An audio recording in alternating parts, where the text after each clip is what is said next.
Babylon the Great is fallen. It's fallen. It's fallen. The nation's drunk with her wine, but now the hourglass runs dry. For the judgment of Yah is at hand.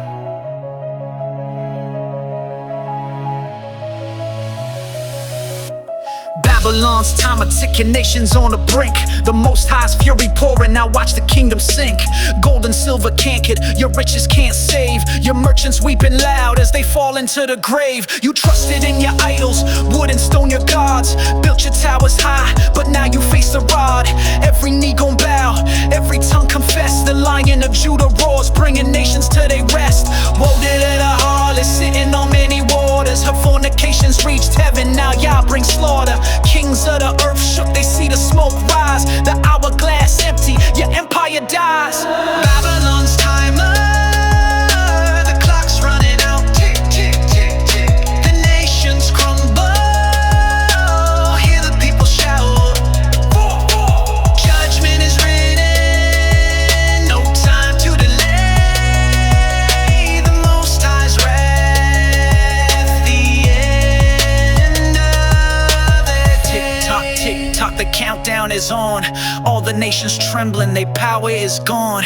Empire built on blood, lies, and deceit. Now the tables turn, the wicked face defeat. Your walls of pride crack, your leaders lose control. The prophecies unfold, the land reclaims the scroll. Your military might, dust before the wind. For Yah will make it clear who's chosen in the end. Smoke rising high like Sodom in the past. The fire rains down, the nations won't last. This is recompense for the blood that you spilled. The vengeance of the Lord, every word fulfilled. Babylon's timer, the clock's running out. Tick, tick, tick, tick.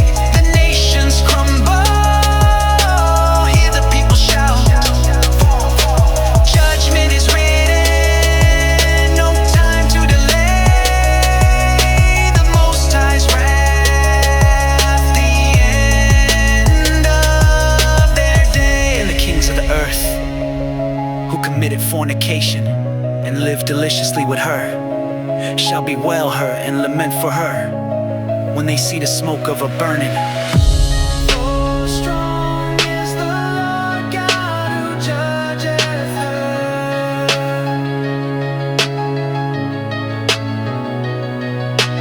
Tick tock, Babylon falls, the writing's on the wall, the nations hear the call. Tick tock, time is no more, the kingdom of Yah stands forevermore.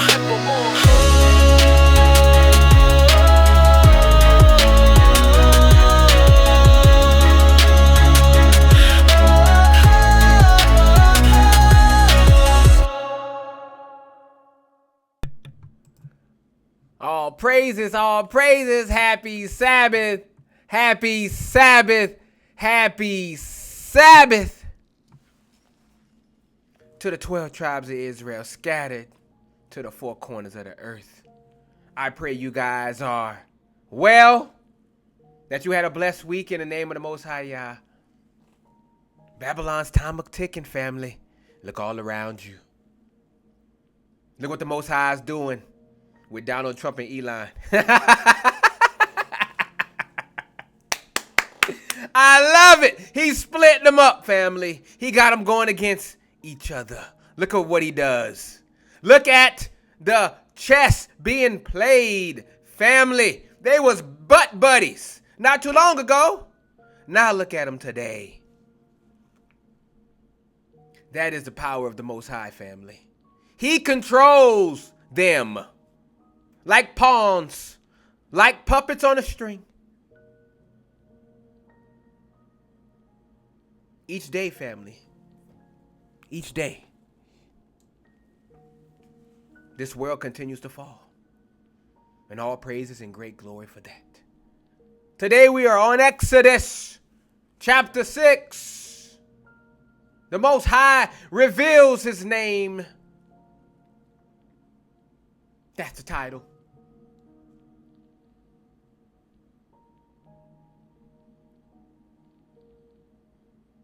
Great pivotal chapter here. Another one.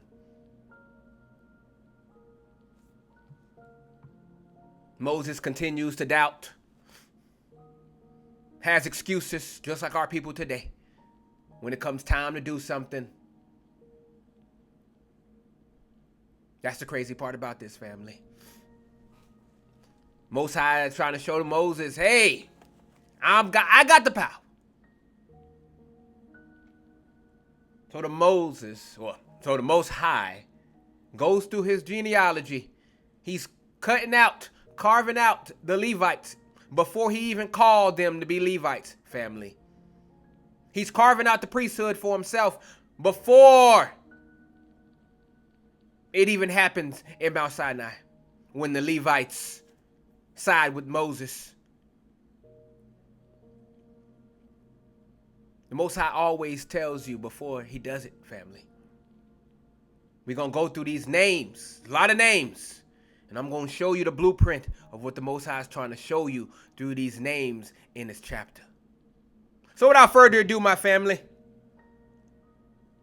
Exodus 6, we read verses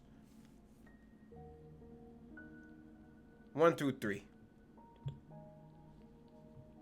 And it reads, Then Yah said unto Moses, Now shalt thou see what I will do to Pharaoh, for with a strong hand shall he let them go, and with a strong hand shall he drive them out of his land. And Yah spake unto Moses and said unto him, I am Yah. And I appeared unto Abraham, unto Isaac, and unto Jacob by the name of Yah Almighty. That's El Shaddai. But by my name, Yahuwah, was I not known to them. So listen to me, family. Verse 1.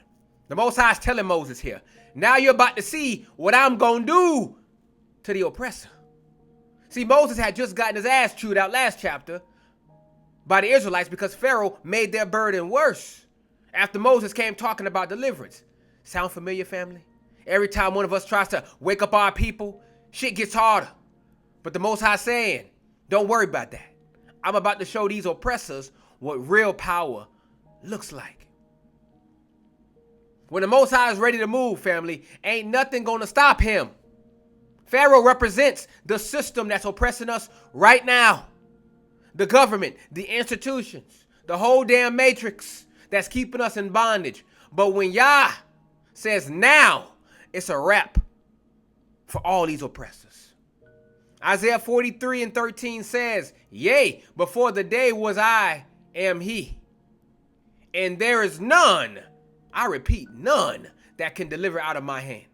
I will work, and who shall let it?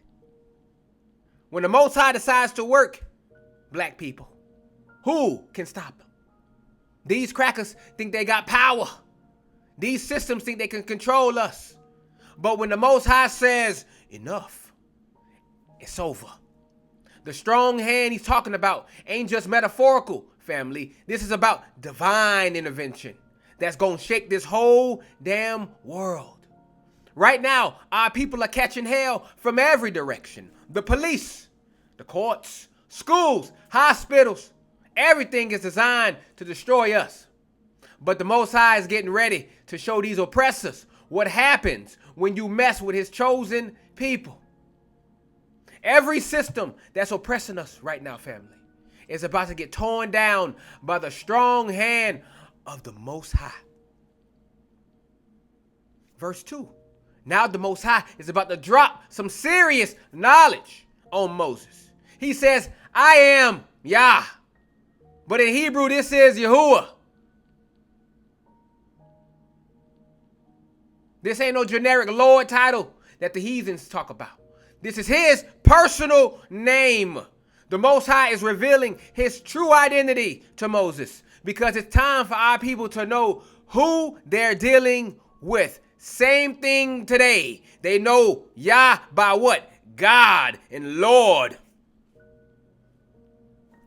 But us, who know his true name, his true identity, we are telling our people who are ignorant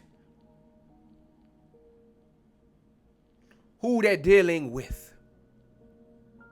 No different than what we're seeing here with Moses. The Most High is establishing his authority and his identity. He's not just a God or the man upstairs. He is Yahuwah, the Most High God of Israel. When he reveals his name, he's making a covenant declaration. Y'all been praying to Jesus, God, Allah, and every other name except his real name. The Most High's name is Yahuwah, and his son's name is Yahusha, not Jesus. These European names ain't saving nobody. You need to call on his real name, as it says in Joel 2:32. And it shall come to pass that whosoever of Israel shall call on the name of Yah shall be delivered, but in Mount Zion and in Jerusalem shall be deliverance. I don't see no nations.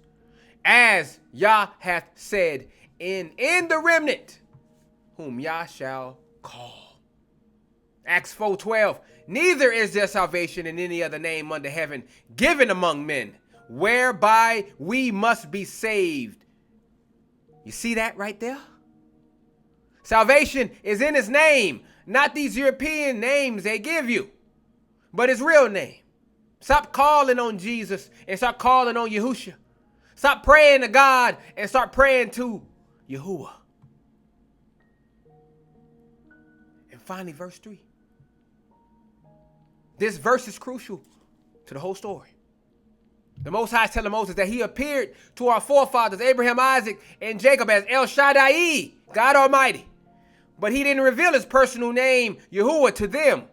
This is progressive revelation, family. The Most High reveals more of himself as the plan unfolds. The Most High has levels to his revelation. Our forefathers knew him as the Almighty God, but Moses and the Israelites in Egypt were about to know him as Yahuwah, the covenant-keeping God who delivered and delivers his people from bondage. Some of y'all are still stuck on the basic level of knowing the Most High. You know he exists. You might even know he's powerful, but you don't know him as Yahuwah, the Elohim who specifically chose Israel and made specific promises to deliver us from our oppressors. You're still on that generic God loves everybody bullshit instead of understanding that he has a special relationship with Israel. Romans 9:4-5 tells you that. Who are Israelites? To whom pertaineth the adoption, in the glory, in the covenants, in the giving of the law, in the service of Yah, in the promises, whose are the fathers, and of whom as concerning the flesh Christ came, who is over all, Yah blessed forever. Amen. The covenants, the promises, the adoption, all of that belongs to Israel. I don't see no heathens in there whatsoever. No nations. Israel. And guess what? Y'all are Israel, so-called black people, so-called Negroes scattered to the four corners, on the bottom of society, being laughed at and degraded and oppressed every single day of your life. Why you think you free? Because they throw you some crumbs here and there. You're so busy trying to be inclusive and loving everybody that you forgot the Most High chose you specifically. Deuteronomy 7:6. For thou art an holy people unto Yah thy Elohim. He hath chosen thee to be a special people unto himself, above all people that are upon the face of the earth. The Most High didn't choose everybody. He chose you, Israel. He didn't make covenants with everybody. He made covenants with Israel. And if you don't understand that, you're going to keep getting your ass kicked because you don't understand your special relationship with him. As simple as that. Amos 3:2. You only have I known. I don't see anybody else. You only have I known of all the families of the earth. That's everybody else. That's them back then, and that includes all of them today who are not Israel. Therefore, I will punish you for all your iniquities. That's why you're getting your head beat in, black people. That's why the crackers out there, they ain't getting their head beat in like we are. They getting richer and richer while you getting poor and poorer. Because we his people. Judgment starts with us. But trust me, he's sending warning shots to them. Don't worry. And it's going to get progressively worse for them as these curses come off of us and go on to them.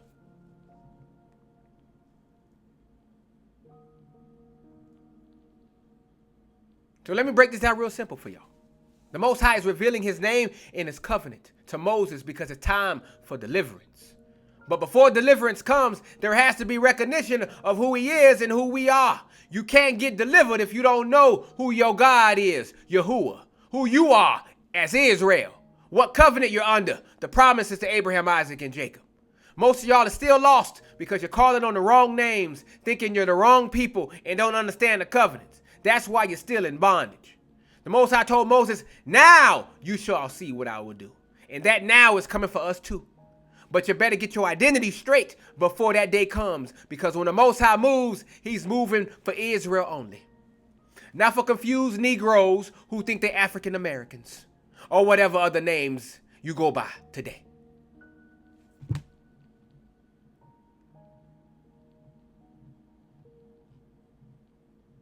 So let's continue. 4 through 8. Let's get it.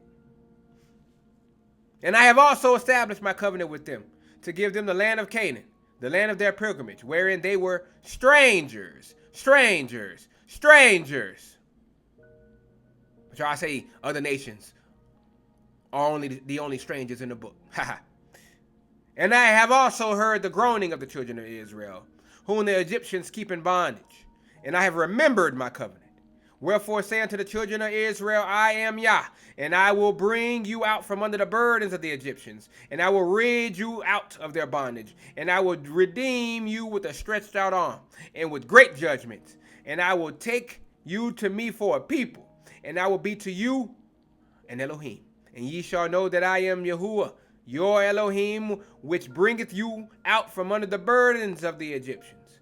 And I will bring you in unto the land concerning the which I did swear to give it to Abraham, to Isaac, and to Jacob.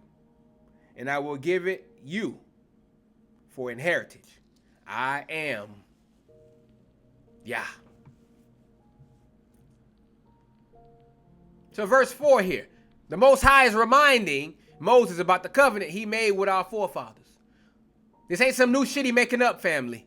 This is a blood covenant that goes all the way back to Abraham.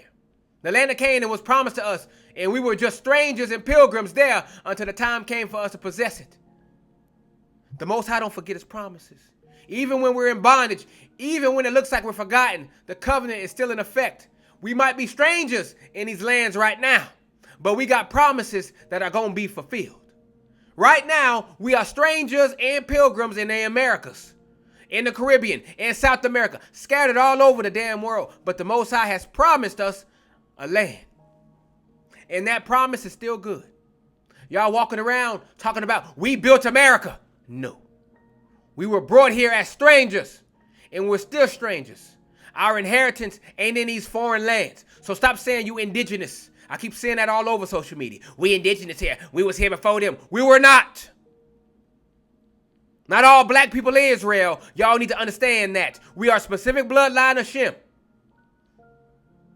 There's a whole lot of Shemites out there, family, that look like us. Got the same woolly hair like us. Are melanated like us. But they are not us. That's why the Most High got the curses. It shows you who the people are. That's why you got these Israelites going over to Africa, and them Hamites over there ain't allowing it. Ain't allowing it. Ain't allowing it. Making their life hard. But you thought they your people because they look like you. These were the same people that sold your ass into slavery.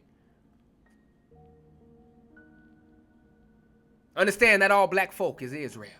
Get that through your thick skull.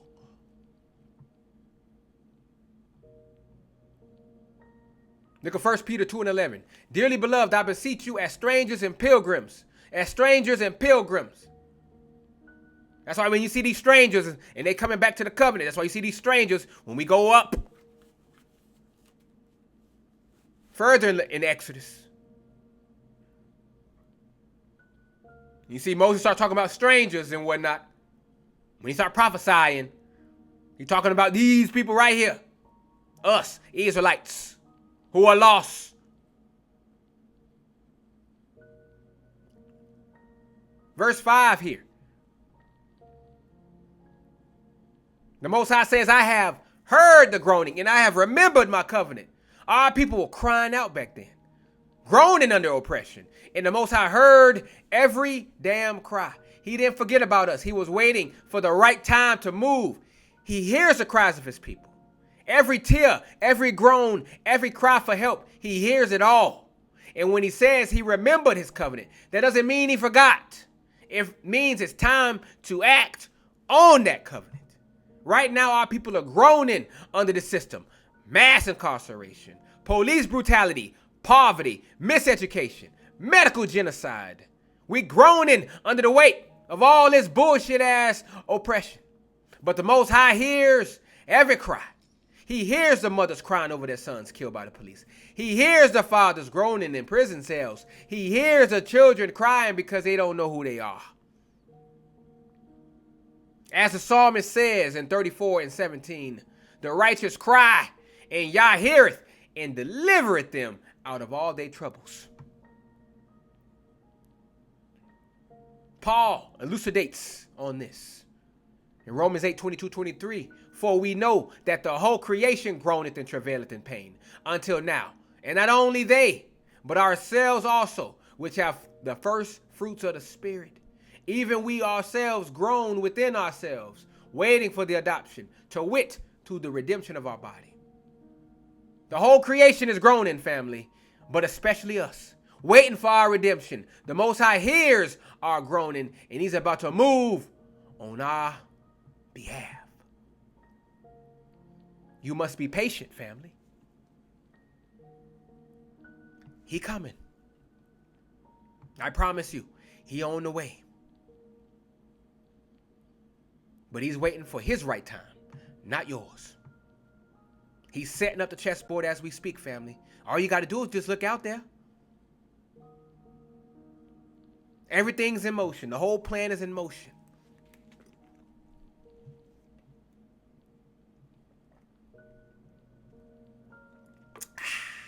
Verse 6. The Most High is making 4 promises here to Israel. I will bring you out from under the burdens.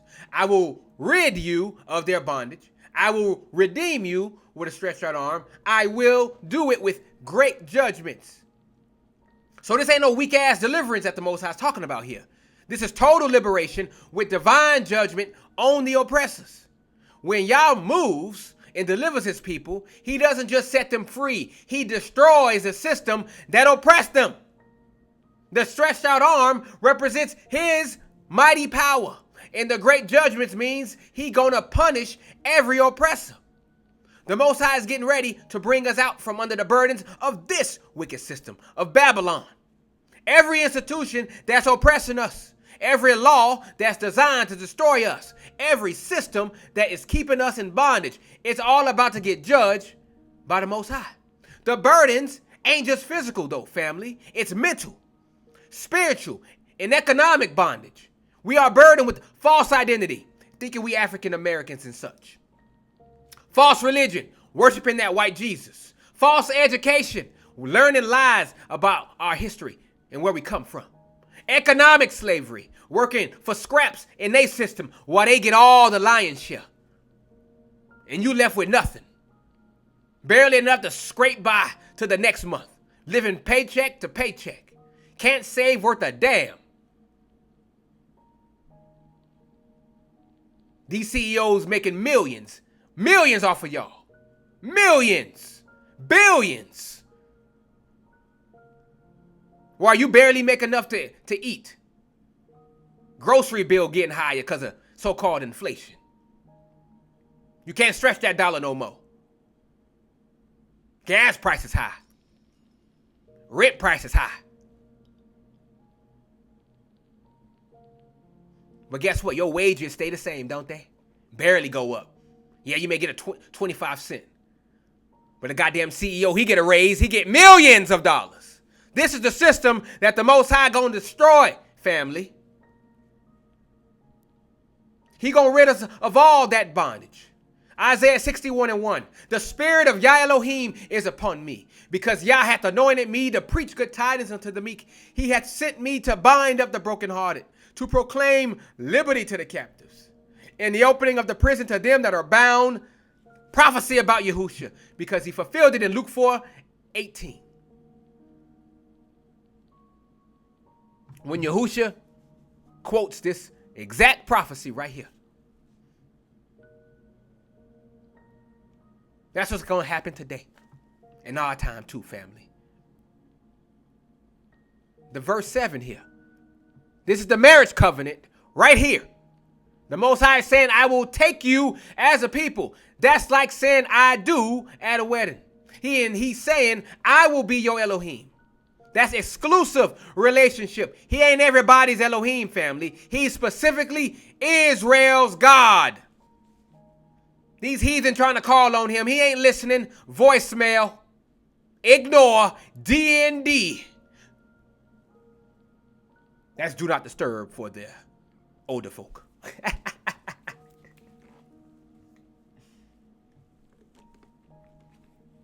This is about exclusive covenant relationship. The Most High is choosing Israel to be his special people. And he's going to be their exclusive God. This ain't about universal love like they preach today. This is about a covenant marriage between him and us. Y'all need to understand that the Most High has an exclusive relationship with you. He ain't the God of all nations equally. He chose Israel specifically. That's why when other nations prosper in wickedness, we suffer when we're disobedient. Why? Because we are in covenant with him. Deuteronomy 26:17-18 says this. Thou hast avouched the Lord this day to be thy God, and to walk in his ways, and to keep his statutes, and his commandments, and his judgments, and to hearken unto his voice. And Yah hath avouched thee this day to be his peculiar people, as he hath promised thee, and that thou shouldest keep all his commandments. See, when you go away from this, he curse you. He punish you. See, the heathens don't know the law. That's why they get away with their wickedness right now. But all they're doing is writing their name on the board, family. All they doing is collecting receipts. They cashing checks. They ass can't.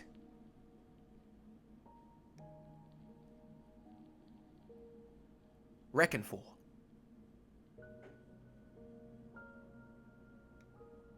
They ain't gonna be able to cash them checks, family, on Judgment Day.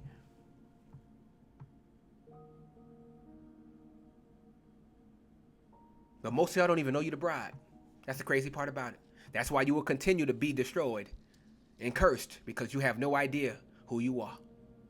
Verse 8, the final promise. The Most High is going to bring us into the promised land that he swore to give our fathers.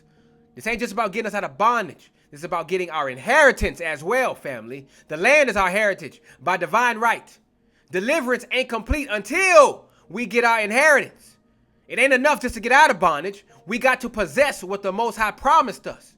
The land is our heritage, not just a place to live. The Most High ain't just going to deliver us from this oppression today. He's going to give us our inheritance. The land of Israel belongs to us, not these fake Jews over there today. When the Most High moves, we going to get everything that belongs to us by covenant right, and he going to kick out the rest of those heathen out of our land. Every last one of them got to go.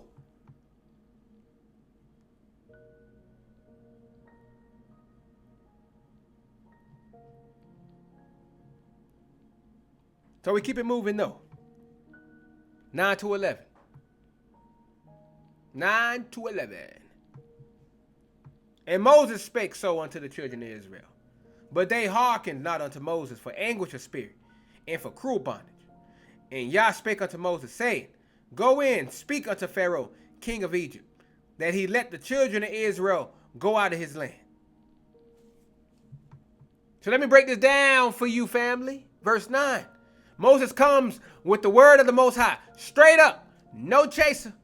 He tells our people the Most High is about to deliver you. He gonna smash Pharaoh, break these chains, and take your ass home.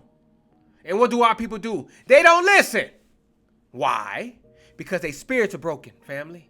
Their minds are shattered. They're so beat down by this cruel bondage that they can't even hear the good news.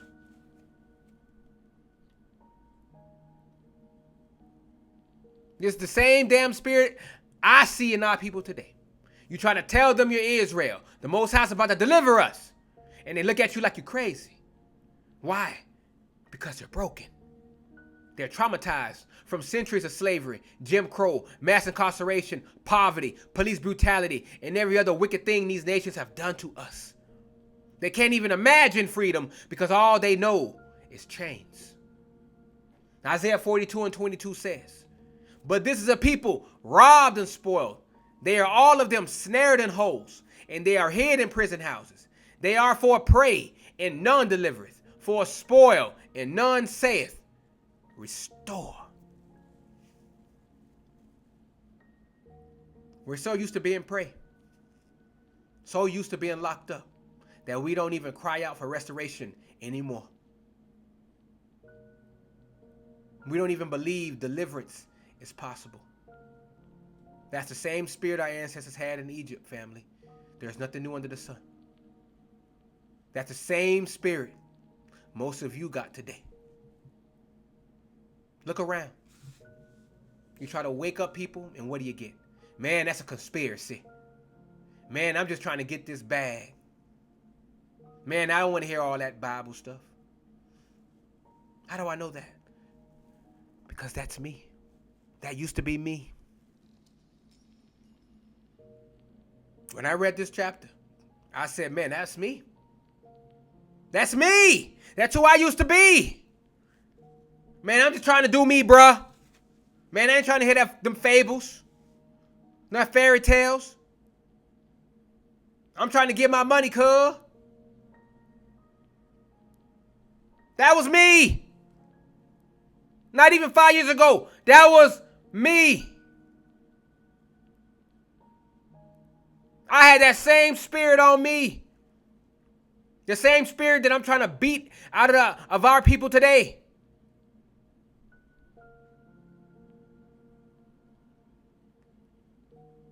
Our people are so broken, they can't even hear the Most High's promises.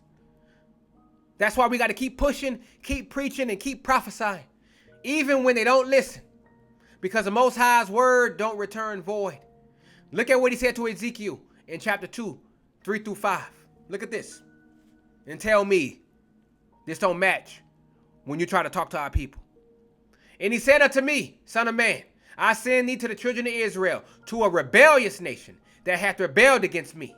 They and their fathers have transgressed against me, even until this very day. For they are impudent children and stiff-hearted. I do send thee unto them, and thou shalt say unto them, Thus saith Yah Elohim. And they, whether they will hear or whether they will forbear, for they are a rebellious house, yet shall know that there hath been a prophet among them." That's why we prophesy. So they know that there hath been a prophet among them. So when judgment day comes, they can't say, "Oh, I didn't know." Bullshit. The Most High gonna pull the receipts, and he gonna show the day that you told the prophet of the Most High, a servant of him, to get lost, to go fuck off, to go on somewhere about them fairy tales. And you gonna sit there with a stupid look on your face, because you ain't gonna have nothing to say. Because you did say those words, and he gonna show you those words that you said in crystal clear 4K quality. What you gonna say then? Are you gonna keep that same energy then? No, sir. You're gonna be crying and begging for mercy. A mercy that you will not see, as you are deleted from history forevermore. Verse 10. The Most High steps in again. He ain't done. He don't care if Israel is too broken to listen. He don't care if Moses is feeling discouraged. The Most High keeps speaking, keeps commanding, keeps pushing his plan forward, because his will is going to get done whether you're ready or not. The Most High don't need your permission, Israel. He don't need your faith to be at 100%. He don't need you to get hyped up and ready. He gonna do what he said he gonna do regardless. Regardless. Regardless. Y'all think, oh, well, I don't believe in that, so, it must not be true. Stupidest logic ever. I don't believe in the sun, but hey, guess what? The sun comes up every day, right? See how stupid that sounds? I don't believe in rain, but you see rain coming down. The sky's purple when you can see it's blue. That's exactly what is being said here. That's why you people got to stop thinking your doubts and your fears can stop the Most High's plan. You ain't that powerful. The Most High's word gonna stand. He already told you in Isaiah 55:11. So shall my word that goeth forth out of my mouth. It shall not return unto me void, but it shall accomplish that which I please, and it shall prosper in the thing whereto I sent it. He already finished speaking, family. The book already done. I don't know why people keep saying, acting like this book is still going. The book already done. He done talking. All we doing is waiting for everything to manifest. That's all we doing.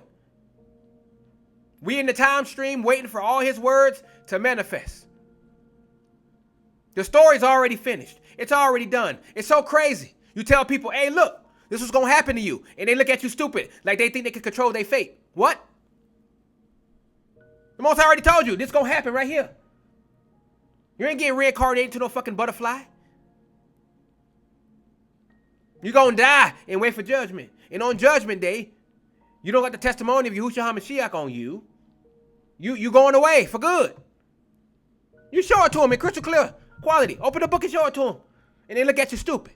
Like, bro, he already done talking.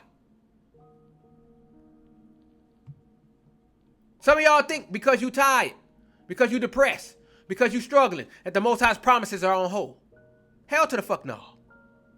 The Most High is still moving, still speaking, still executing his plan, whether you are on board or not. You better get with the program, no, before you get left behind. Now look what Yah says in 11. Here's the command. The Most High tells Moses, get your ass up and go talk to Pharaoh again. Tell him to let my people go. Even though Moses just got rejected by his own people, even though Pharaoh's heart is hard, the Most High says, go, because obedience, family, ain't about how you feel. It's about what the Most High said.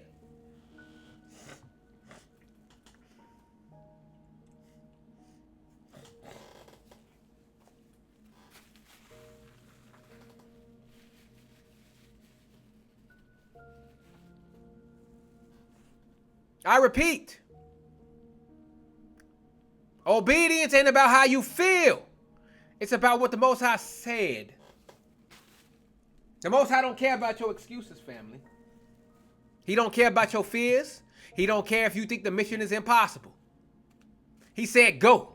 Speak truth to power. Stand up to the oppressor. Demand freedom for your people. Even if you get rejected. Even if you get laughed at. Even if you get threatened. Do what the Most High said. That's why I'm still out here correcting our people. Even when they reject me. Even when they laugh at me. Even when they call me names. I still do it day in and day out. I don't quit. I don't cease. I keep it going. I hold them accountable. I tell them why they struggling. I tell them why they life in shambles. I tell them. And I don't care about their response. I keep saying what the Most High has told me to say. No matter their anger, I don't give a shit. My eyes on the prize. The mission is my priority. Some of y'all get discouraged because y'all get made fun of. Y'all get called all kind of names. You know how brutal our people can be. Start picking on you, the way you look, all that stuff. Because that spirit got convicted. Flesh got convicted. So now they coming for the neck. You know how our people are. But guess what? I don't get deterred. I keep going. Until the Most High shuts them up. Have them begging for mercy until they block me. which happens a lot. I get blocked a lot. They cannot stand when God speaks, family. I'm just the messenger. I know they ain't mad at me. They mad at him. Just like back then. Same thing happening today. Jeremiah 1, 7 and 8. But Yah said unto me, say not, I am a child. For thou shalt go to all that I shall send thee, and whatsoever I command thee, thou shalt speak. Be not afraid of their faces, for I am with thee to deliver thee, saith Yah. If Yah with you, who can be against you? You scared to speak up? You scared to tell your people who they are? You scared to challenge the system? The Most High don't give a damn about your fear. He said, go, speak the truth, call out these oppressors, demand justice for your people. Even if they don't listen, even if they threaten you, even if they try to shut you down, do what the Most High said. Acts 5 and 29. Then Peter and the other apostles answered and said, we ought to obey Yah rather than men. What you gonna do, Israel? So-called remnant who knows Yah? Y'all gonna give up after the first sign of resistance? Or y'all gonna keep it going?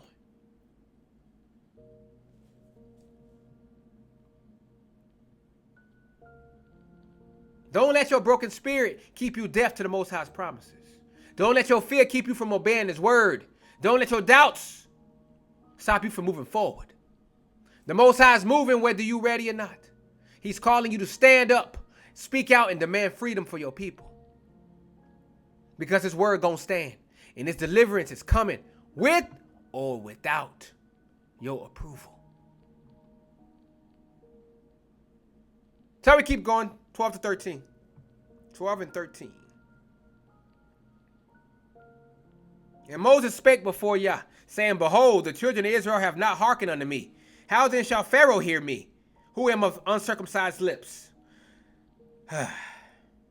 And Yah spake unto Moses and unto Aaron, and gave them a charge unto the children of Israel, and unto Pharaoh, king of Egypt, to bring the children of Israel out of the land of Egypt. Moses is shook, family. He is discouraged as hell. He's saying, if my own people won't listen, why the hell would Pharaoh listen? I can't even speak right. Moses is looking at his own weakness, his own inability, his own brokenness. He's doubting the mission because he's looking at himself instead of the Most High's power. This is the spirit of self-doubt and inferiority that's been beaten into Israel from day one. Since the day you was born. Since the day you've been thrown into captivity. You look at your own flaws, your own stutter, your own brokenness, and you think the Most High can't use you. You think you're not worthy. You think you're not strong enough, not smart enough, not articulate enough. That's that slave mentality talking. As I told you last week, the Most High chooses the foolish things in this world. Paul told you in 1 Corinthians 1:27. These foolish things of the world confound the wise, family. Yah has chosen the weak things of the world to confound the things which are mighty. That's why he's using so-called Israel, the ones on the bottom, to confound the ones who are on top. He's awakening us. That way, when he moves, they gonna know this Yah. This is the Elohim of the Hebrews.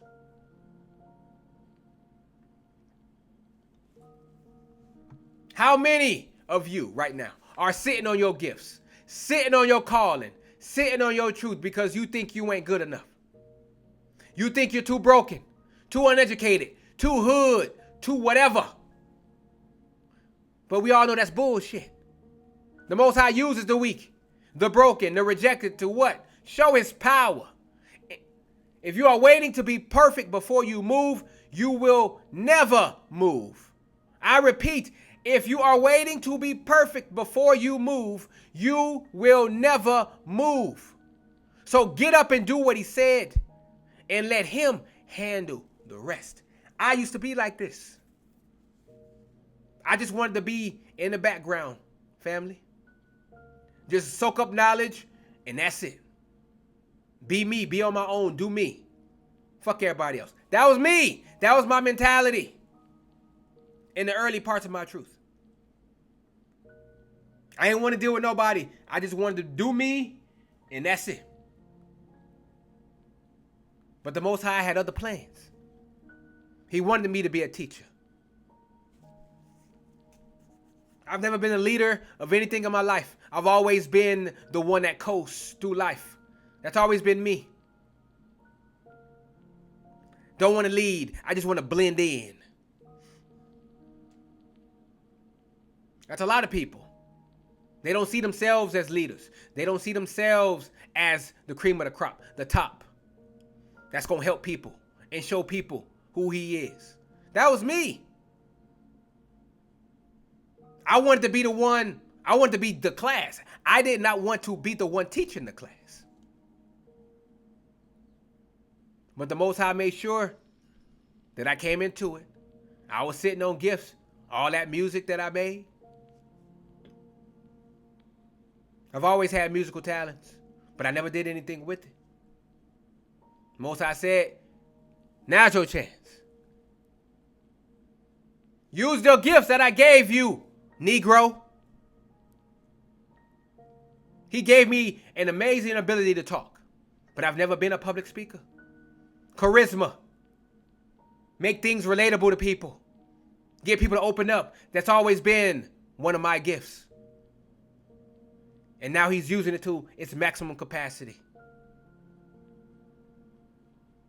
And as I'm doing that and creating this foundation, he's bringing the people to me.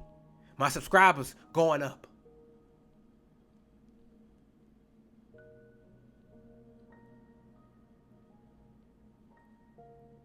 Build it and they will come. Feel the dreams. Look at 13 here. The Most High, not playing games right here. He don't care about the excuses. He don't care about that stutter. No fears, your doubts. He gives Moses and Aaron a charge, a command. He says, you go speak to Israel and Pharaoh. You bring my people out. The Most High puts the mission right back in their hands, no matter how they feel. So when the Most High gives you a charge, it's not a suggestion, family. It's not a maybe. It's a command. He's telling you to go do what he said, regardless of how you feel, regardless of who listens, regardless of who resists. This is about obedience, not comfort.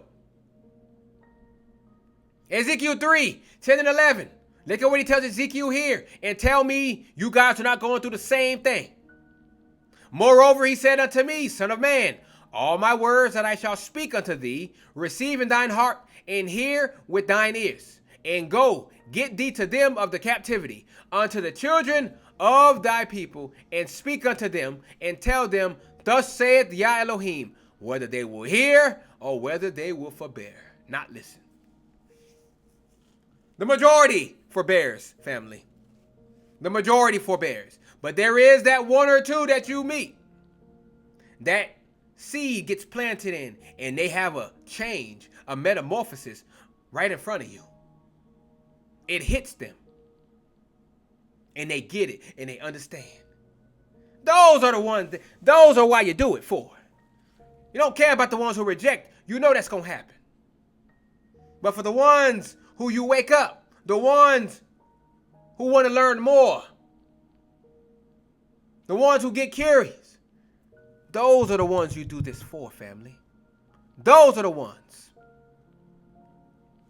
Acts 20 and 24. But none of these things move me, neither count I my life dear unto myself, so that I might finish my course with joy in the ministry which I have received of Yahushua HaMashiach, to testify the gospel of the grace of Yah. You think you got the luxury to sit on your hands, family. You think you can wait for the perfect conditions. The Most High gave you a charge. That means you get your ass up, You speak, you act, you teach, you prophesy, you organize, you fight for your people. Whether they listen or not, whether the oppressor cares or not, you do what Yah said, period. Moses doubted himself, just like you do. But the Most High don't give a damn about your doubts. He gave you a charge, so you get up and you do it. The Most High don't care if you stutter, if you scared, if you reject it. He gonna use you anyway. So stop making excuses. Stop doubting. Stop letting your brokenness keep you from your purpose. The Most High is calling you. You are the chosen. You are the bloodline. You are the mission. So get up and walk in it, or get run over by the Most High's plan, because it's going with or without you. So we're finna go into 14 here, into these names, so we can see what the Most High is trying to communicate with us. Even though I did some of these names before, but now we're going to see how they are in this context. Because every name in this book carries a spiritual weight, family, a purpose, a prophecy. When you see a genealogy, it ain't just a roll call. It's a damn blueprint for what the Most High is building with Israel. So let's break down this chapter, verse 14. These be the heads of their fathers' houses, the sons of Reuben, the firstborn of Israel, Hanok and Palu, Hezron and Carmi. These be the families of Reuben. So let's go name by name, and let's see what the Most High is telling us about our purpose.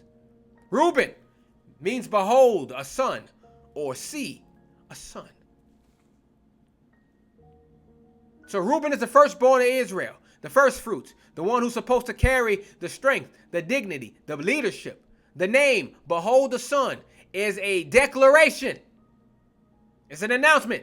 Look, here is the beginning of my strength. The Most High is showing you that Israel's purpose starts with identity. You got to know you're a son before you can walk in your inheritance. You ain't a bastard. You ain't a slave. You ain't a nobody. You are a son of the Most High. But don't forget, Reuben lost his birthright because of instability. That's a warning. Even if you are firstborn, if you don't walk in your purpose, you can lose your place. I have seen people come into this truth, and I have seen those same people get out of this truth. Don't think you all set because you know you Israelite. There's more to it than that. Then you got Hanok, or Kanok, meaning dedicated, initiated, or disciplined. This is about being set apart, family, being disciplined, being prepared for service. You are not born. You are not just born into this. You got to be dedicated to the Most High. You got to be trained in His laws, disciplined in your walk. The Most High don't want no lazy, half-assed Israelites like a lot of y'all are. Be honest. He wants a people dedicated to Him in spirit and in truth. Proverbs 22:6, train up a child in the way he should go, and when he is old, he will not depart from it. So Hanok is a call for you Israelites to be a disciplined, set-apart nation. Not just by blood, but by behavior. And now we have Palu. Palu's name means to be separated or distinguished. We are not supposed to blend in with the nations. We are set apart for a reason. You're supposed to stand out, not fit in, like I did. I wanted to fit in. I wanted to fit in and blend in. That was my whole life.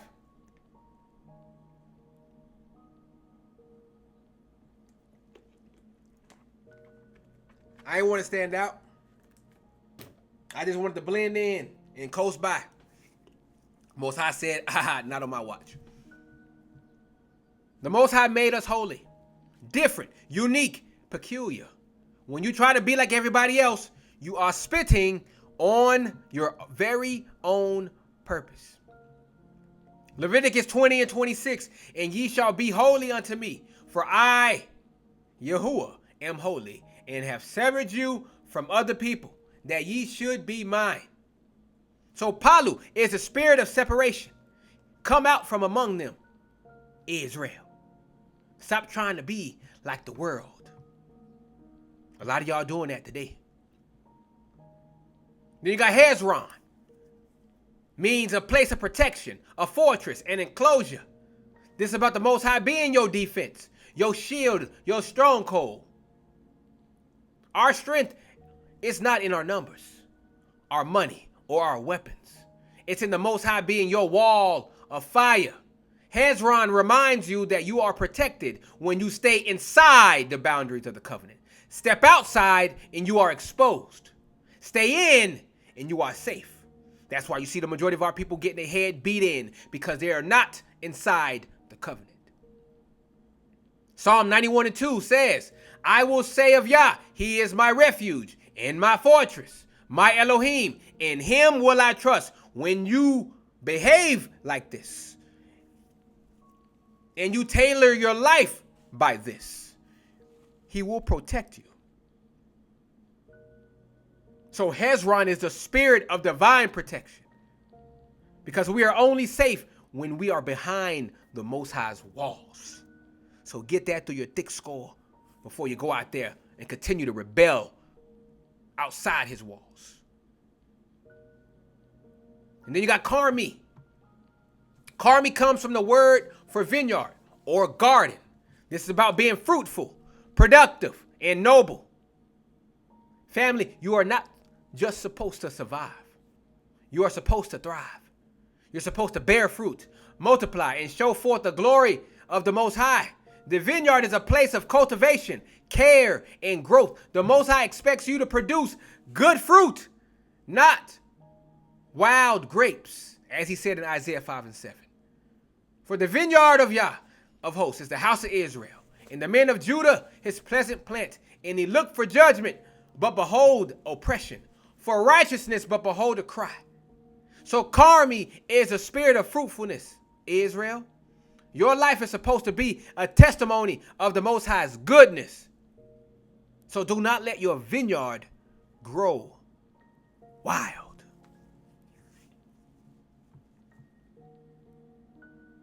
That's what he's saying.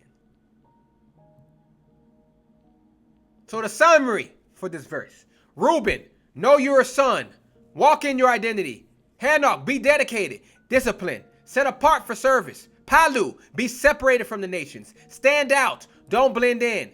Hezron, stay inside the Most High's protection. He is your fortress.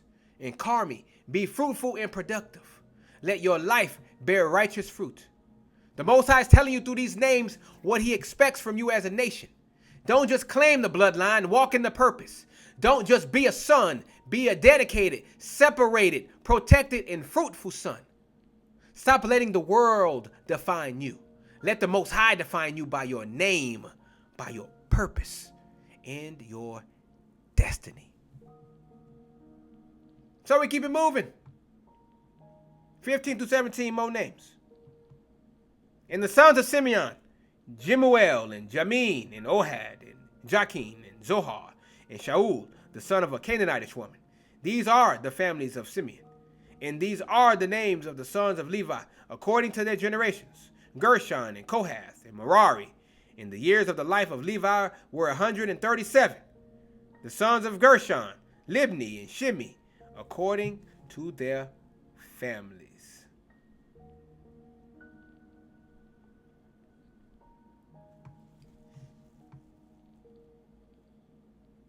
So we got Simeon. Simeon's name means hearing, or the Lord has heard. So the Most High expects this tribe to be a people who hear his voice and obey. But if you know your history, Simeon was also the tribe that struggled with violence and instability. Let's go back to Genesis 49, 5 through 7. Family, you can't just hear the word. You got to do it. Don't be a hearer only, deceiving yourself, like James 1:22 says. Then we got Jemuel, or Yemuel in Hebrew. His is about the light in the day of the Most High. We're supposed to be the children of the light, not children of darkness. You're supposed to walk in the Most High's day, not in the night of this world's confusion. The right hand is about authority and blessing. Walk in the light and you'll walk in authority. Paul told you in 1 Thessalonians 5:5. Ye are all the children of light and the children of the day. We are not of the night, nor of darkness. Jameen or Yamin, right hand, fortunate, prosperous. The right hand, family, is the hand of power, blessing, and favor. You're supposed to be the Most High's right hand on this earth. You're supposed to execute justice, walk in strength, and prosper in righteousness. But if you use that right hand for wickedness, you're going to lose your blessing. Psalm 118:16, the right hand of Yah is exalted. The right hand of Yah doeth valiantly. If you use it the right way. See, all this got meaning, family. Ohad is about unity. That's what his name means. Being joined together as one. The Most High hates division among his people. You're supposed to be one nation, not a bunch of scattered fighting tribes as we are today. Put a whole bunch of black people in one room and a fight coming. When you are united, you are unstoppable. But when you are divided, you are weak as hell. Psalm 133:1 reminds you, behold, how good and how pleasant it is for brethren to dwell together in unity. That's the goal for us. We're supposed to be together, not separated.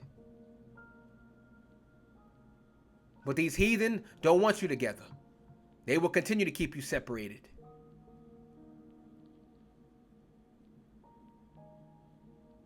Then we got Yakin. Yakin means the Most High will establish. So our foundation is supposed to be firm, not shaky. The Most High is the one who establishes you, not your job, not your money, not America or these other nations, not Babylon. If you build on him, you can't be moved. That's what this name is referring to. Psalm 40:2. He brought me up also out of a horrible pit, out of the miry clay, and set my feet upon a rock and established my goings. Firm foundation, family.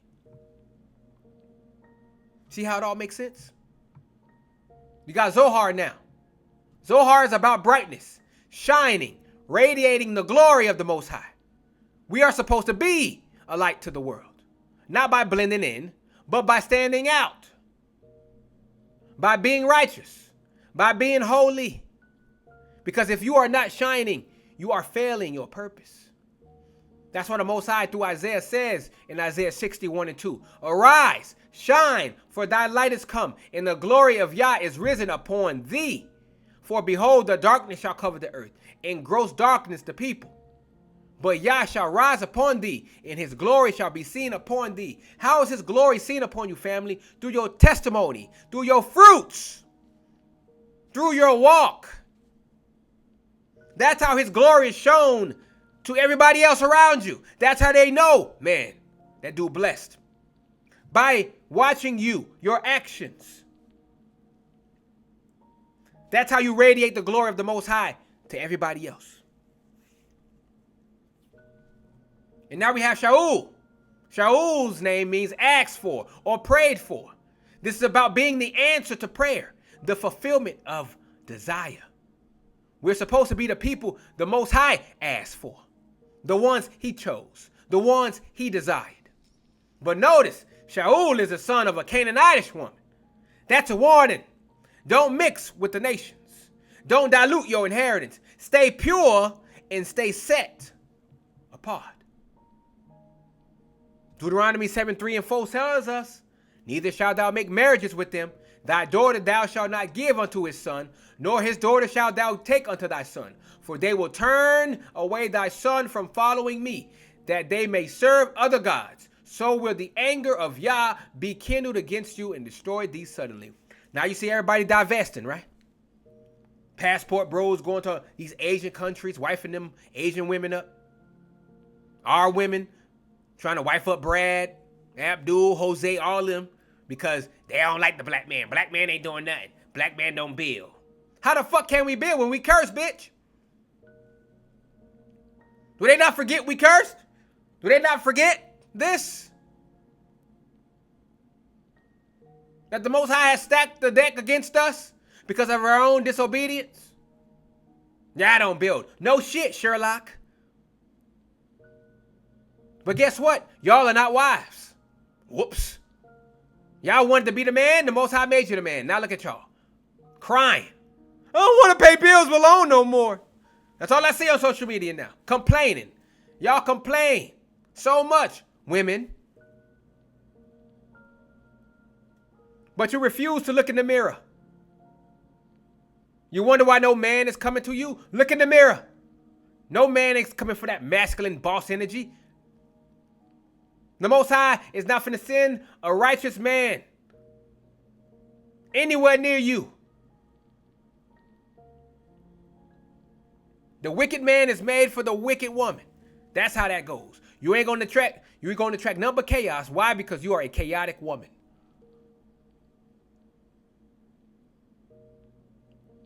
But when you tell them this, family, and all of a sudden you the bad guy. You don't know me. No, I don't, but I know your spirit. Y'all all the same.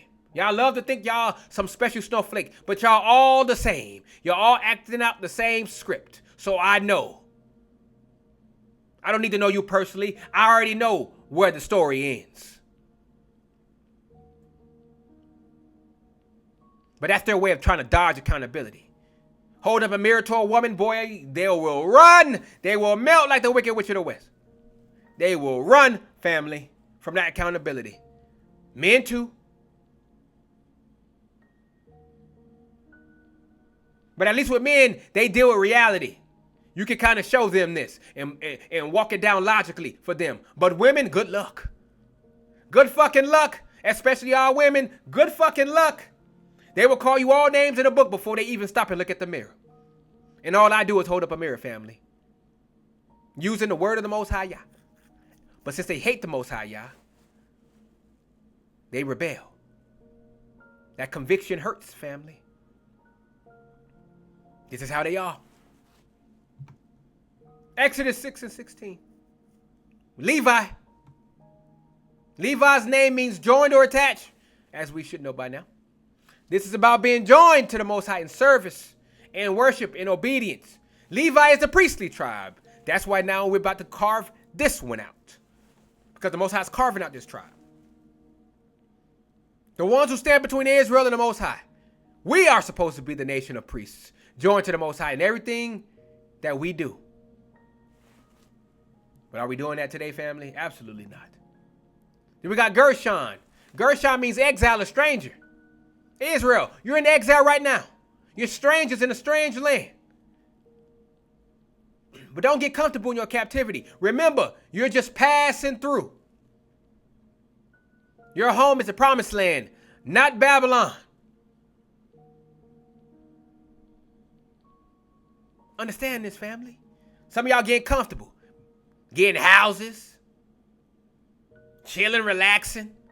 Vacationing. Establishing your identity in this country. Trying to make it and be somebody. Well, good luck. You will never ever be seen as somebody by this wicked system. You are nothing. You are just another cog in the machine. That's all you are.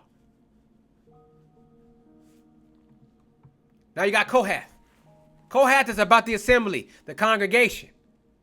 We're supposed to gather together, assemble as one nation, one people. Don't forsake the gathering. When you come together, you build strength, you build unity, but you also build power. Psalm 122:1. I was glad when they said unto me, let us go into the house of Yah. Come together, family. You got Merari. Means bitter. And isn't our history full of bitterness, family? Slavery, oppression, exile, suffering. But the Most High uses that bitterness to purify you, to humble you, to make you strong. Don't let the bitterness turn you away from him. Let it drive you to him.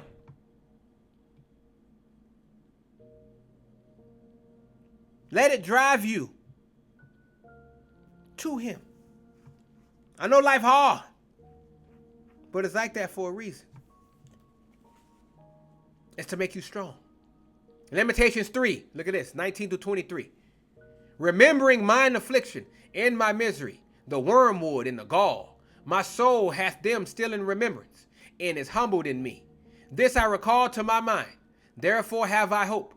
It is of the Lord's mercies that we are not consumed, because his compassions fail not. They are new every morning. Great is thy faithfulness. He ain't forgot about you through your bitterness, family. He's using it to make you stronger, to purify you of all that filth. He still has his faithfulness for you.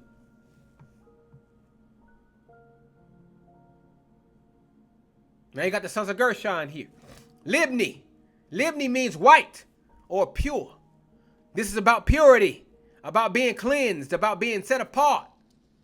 We are supposed to be a pure nation, not corrupted by the filth of the world, not defiled by idols, not stained by sin.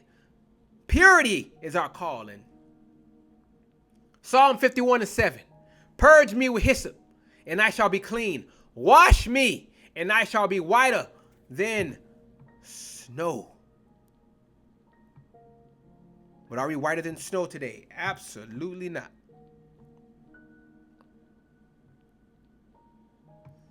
Absolutely not. Now we got Shimei.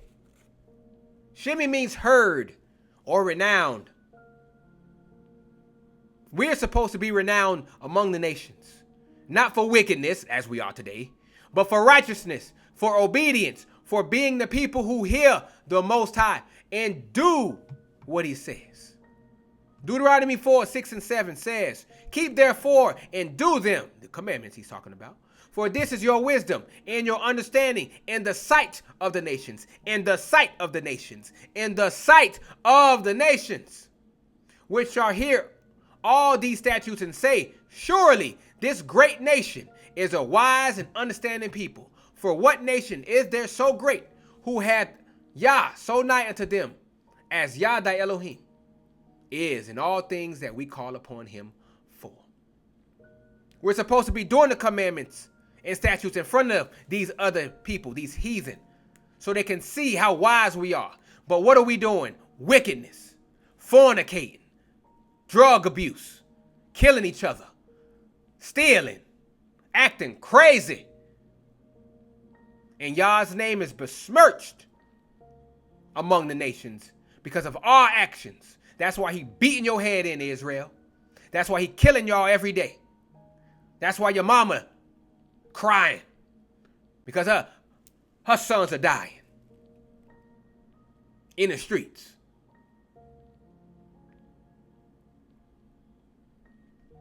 This is why you cry at night. This is why you scared to walk in your neighborhood, in your black neighborhood. That's why y'all quick to rush out and go to the white ones. Because you know we wicked. We're not doing what Shimei's name means for us to do.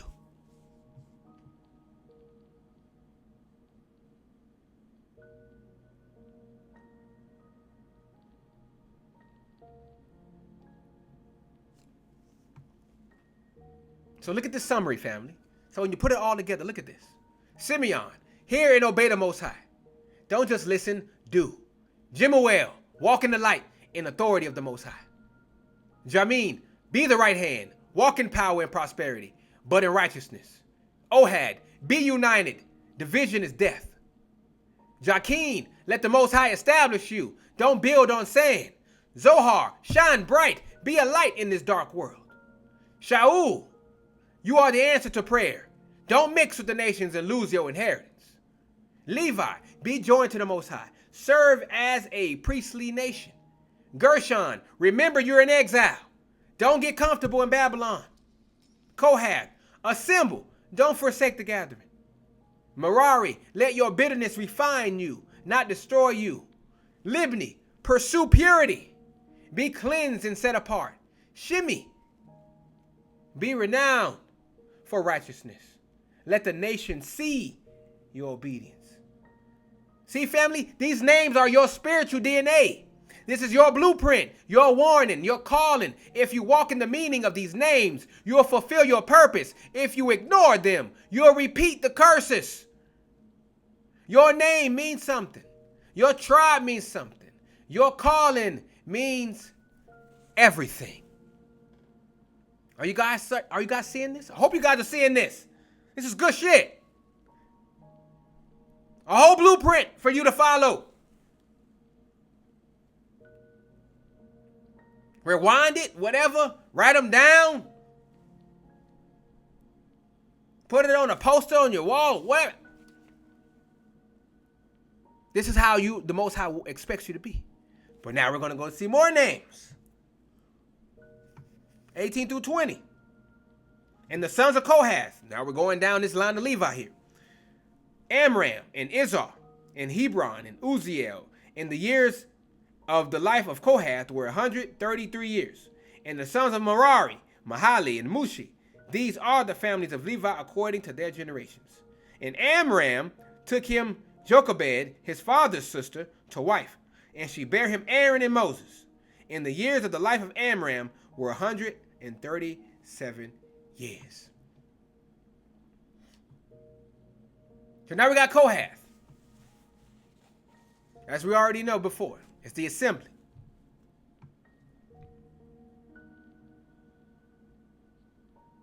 Because the Most High's power moves through the congregation, not through lone wolves or solo acts. You want to see the Most High move? Get your people together in unity and righteousness. This is what I'm trying to accomplish. I'm trying to get us all on one accord, so the Most High can move. As you should be doing yourself if you are a servant of the Most High Yah. Amram. Name means exalted people. People of the Most High.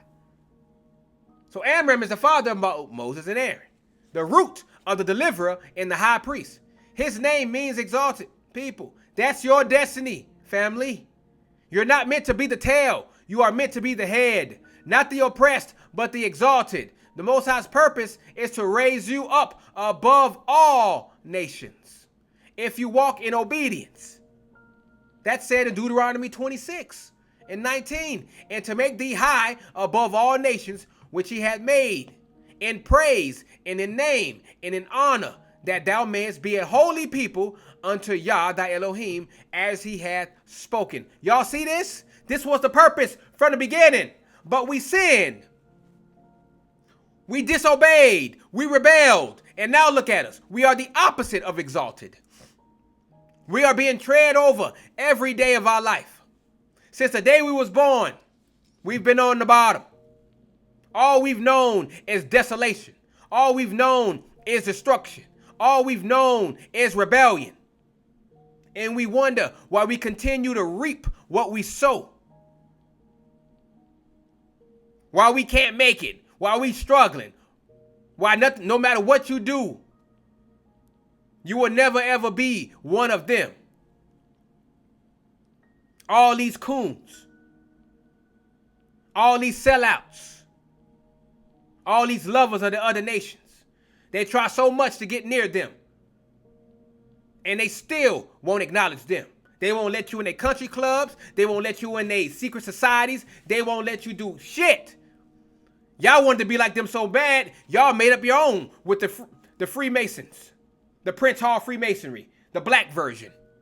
The diluted, watered down version of their Freemasonry. Because they didn't allow you to be in theirs. You had to make up the Greek fraternities because they wouldn't allow you to be in theirs. So you made up your Alpha Phi Alpha, the AKAs and all this other bullshit. So you copied them. And what does that do for you? Not a damn thing. You still a nigga in their eyes. You will always be a nigga in their eyes. You will never not be a nigga in their eyes.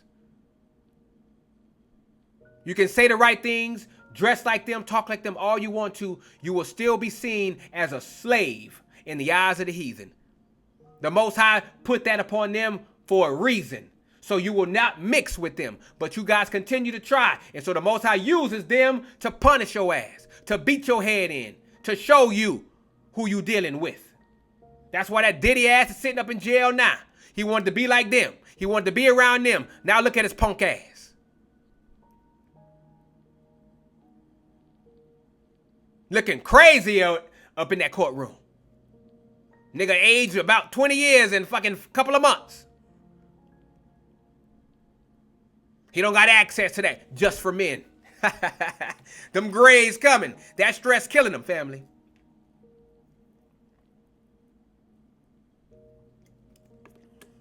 Killing them.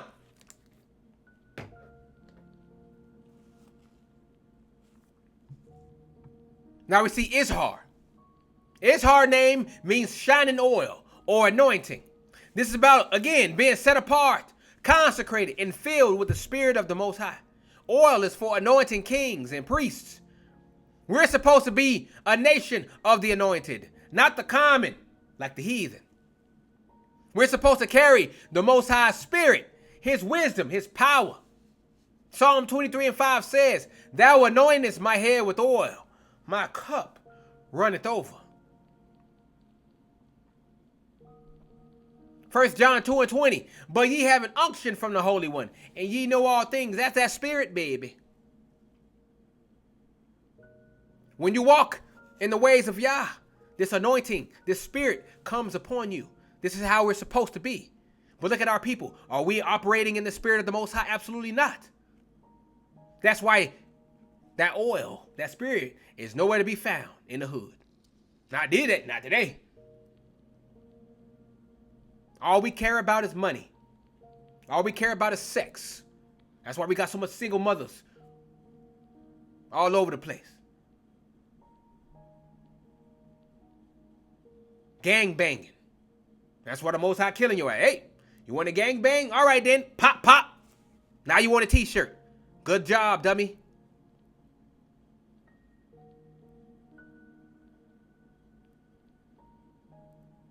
I'm not doing this to make fun of y'all. I'm doing this to show you what happens when you go against this anointing here. He's giving you a blueprint of how to act. He's giving you a cheat sheet. This is easy. This is an open book test. Open book test, and y'all still failing. How do you fail an open book test? He's showing you behind these names what to do, and y'all still failing it. And even when I'm done with this chapter, y'all still gonna hear what I said, and y'all still gonna do the opposite of it. Still gonna do what you want to do. You can't do what you want to do, family. The Most High control you. Understand this. If you're rebelling, that's because it's already in your script to be rebellious, to be a vessel of wrath. That's what you was born as, and you gonna die. No repentance for you. See you later, alligator. Now you got Hebron here. Hebron means association or alliance. It's about being joined together. See how the Most High keeps talking about this congregation, this unity? It's about being joined together for a holy purpose. We are not supposed to be isolated, divided, or scattered in your mind. You're supposed to be joined in covenant, united in purpose, and bound together in truth. That's why I'm doing what I'm doing. So we can think alike. So we can finally be on one accord. Instead of all these different fucking doctrines all over the place within our community. Everybody got their own bullshit ass doctrine. Got nothing to do with the Most High. And then when you try to correct on them and bullshit, now they want to get mad at you. You pull out scripture on them, now they want to get mad at you. Man, this is my walk. Blah, blah, blah, blah, blah, blah, blah, blah, blah. Nah, nigga, this is what the Most High said. You either do it or you don't. Ain't no ifs, ands, or buts. You're not mad at me, you're mad at him. Continue on this path, you will be destroyed. Block. It is what happens. They don't want to listen. But I planted the seed, though. They're held accountable. Judgment Day. Ephesians 4:16.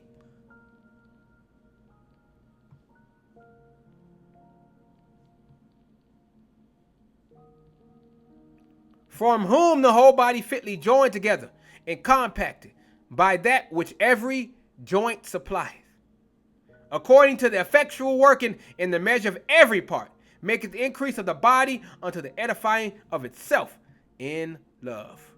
That all comes from being together. Joined together for purpose. Holy purpose.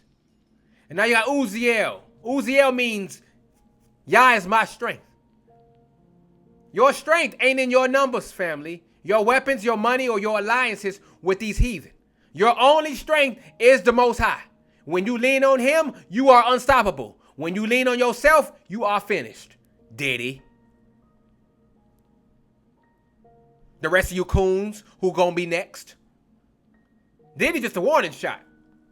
There's gonna be a whole lot of celebrities who gonna get caught up in this, family. Watch. Watch and learn. Your favorite superstar gonna be next on the chopping block. Y'all better let go of them idols. Most High showing you, man gonna be man. Y'all better stop worshiping these wicked ass people. Psalm 18:1-2. I will love thee, O Yah, my strength. Yah is my rock. Yah is my fortress. And my deliverer, my Elohim, my strength, in whom I will trust, my buckler, and the horn of my salvation, in my high tower.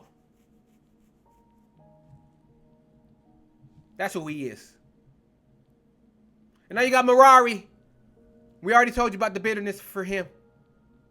Now look at his sons. Mali means sickly or weak. That's a hard name, family, but it's real. We've been made weak by our enemies, by our sins, by our captivity. But the Most High's power is made perfect in weakness, as we know. He takes the weak things and uses them to confound the mighty. 2 Corinthians 12:9, and he said unto me, my grace is sufficient for thee, for my strength is made perfect in weakness. You see that, family?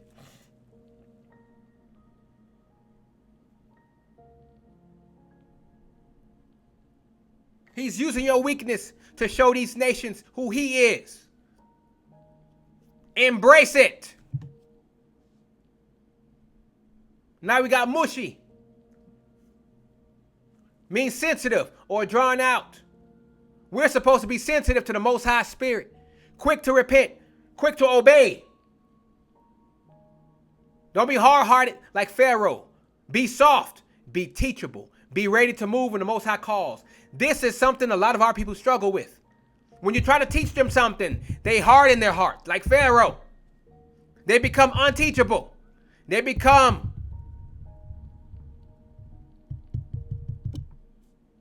ignorant.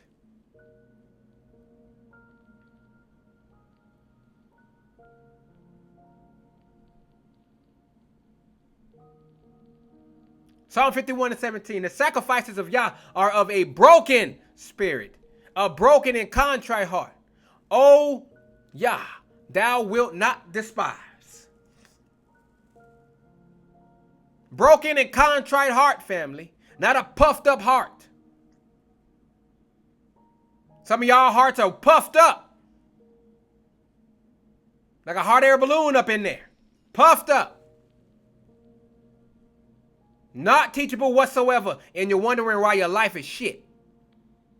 Complaining to the Most High. The Most High ain't listening to y'all. I'm just going to go ahead and let you in on a little secret. Your prayers are going unanswered because of your own rebellion. Once you start to repent, if he allows you to repent, that is, then will your life see a change, a difference. But not a second before. You want to continue to be rebellious? Your answered prayers will go unnoticed. into the voicemail. Now you got Jochebed here. His name means Yah's glory. This is the mother of Moses and Aaron, the root of deliverance and priesthood right here. Your glory, family, is not in your looks, your money, your status, or your history. Your glory is in the Most High.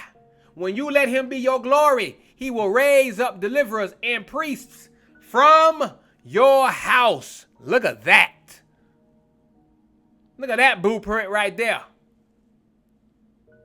And now you got Aaron. Aaron means light bringer or exalted one. He's the first high priest, the one who stands between Israel and the Most High. And we are supposed to be the nation of priests, bringing light and intercession and holiness to the world. But instead, we are doing the complete opposite, bringing darkness to the world. Y'all wonder why the world is the way it is? It's because of you, black people.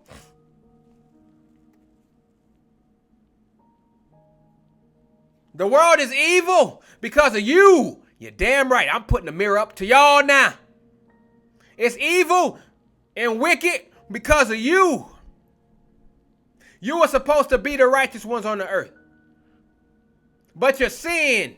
Our ancestors sinned, and we're continuing to sinning to this day. That's why the world wicked. That's why the Most High made these nations hate you. Because of how the world is today.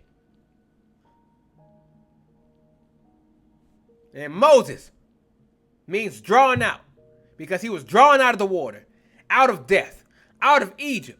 He is the deliverer, the lawgiver, the one who leads Israel out of bondage. We are a people drawn out from among the nations, rescued for a purpose, called to lead, called to teach, called to be an example.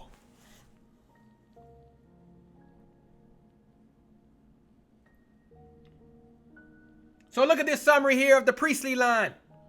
As you know about Kohath, the power of assembly. Don't forsake the gathering. Amram, you are an exalted people. Walk like it. Izhar, you are anointed. Don't waste your oil. Hebron, be joined together. Division is death. Uziel, the Most High is your only strength. Lean on him. Merari, bitterness refines you. Don't let it poison you. Mali, weakness is where the Most High shows his power. Mushi, be sensitive and teachable. Don't harden your heart. Jochebed, let the Most High be your glory. He'll raise up deliverers from your house. Aaron, be a light bringer. Walk in your priestly calling. Moses, you are drawn out, rescued for a purpose, called to lead. These names are your spiritual heritage. This is the DNA of the priesthood, the deliverers, the leaders. If you walk in the meaning of these names, you will fulfill your calling. If you ignore them, you will stay stuck in bondage. So you are the chosen, the anointed, the drawn out, the light bringers. So stand up and walk in your purpose. But we got more, 21 to 23.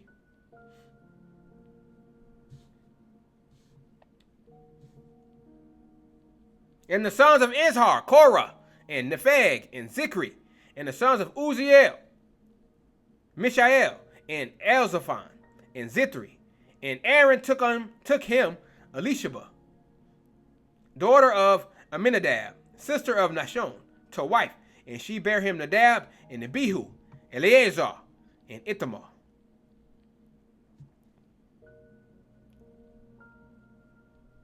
We already did Izhar. He about the anointing, the oil, the set apart spirit. His sons, each one is a lesson, a warning, a prophecy for Israel. Korah, name literally means bald or frozen. So spiritually, family, this is about being cold, hard-hearted, and rebellious. And if you know your book, you know Korah led a rebellion against Moses and Aaron in Numbers 16. Which we will reach. The spirit is still in Israel. Negroes who want to challenge the order the Most High set up, who want to overthrow leadership, who want to do things their own damn way. That cold, rebellious spirit will get you and your followers swallowed up by judgment. Jude 1 and 11. Woe unto them, for they have gone in the way of Cain, and ran greedily after the error of Balaam for reward, and perished in the gainsaying of Korah, or Korah, who we're talking about now. Number 16, 32 to 33. And the earth opened her mouth and swallowed them up, and their houses, and all the men that appertained unto Korah, and all their goods. So what happens, family, when you want to be hard-headed? Now you got nepheg. Nepheg means sprout or bud, something that's just starting to grow. This is about potential, family. You got so much damn potential. But if you don't know how to nurture it, if you don't let the Most High cultivate it, you'll never bear fruit. So don't be a wasted sprout. Grow up and become what you were born to be.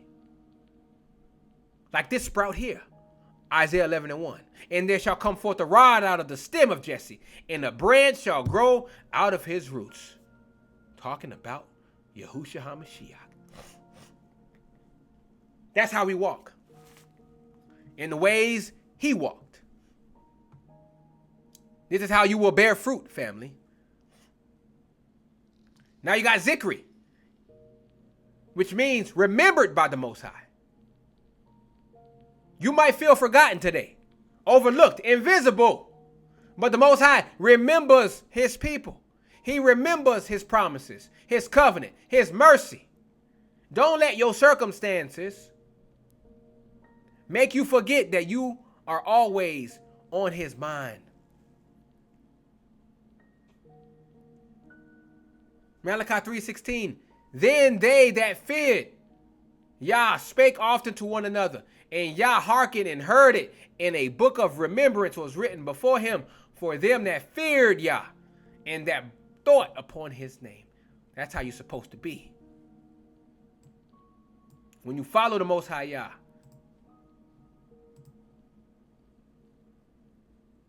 he won't forget you, family. And now we already saw Uziel. His line is about strength in the Most High. Not in yourself, not in Egypt, not in Babylon. You got Mishael, his son. A name of humility and awe. It's a question. Who can compare to the Most High? That's what his name means. And we all know the answer. Nobody. We need to walk in that humility. Stop thinking you can outsmart, outmaneuver, or outshine the Most High Yah. Bow down and recognize his supremacy. Exodus 15 and 11 tells you, who is like unto thee, O Yah, among the gods? Who is like thee, glorious in holiness, fearful in praises, doing wonders? Who can do this, y'all? Nobody.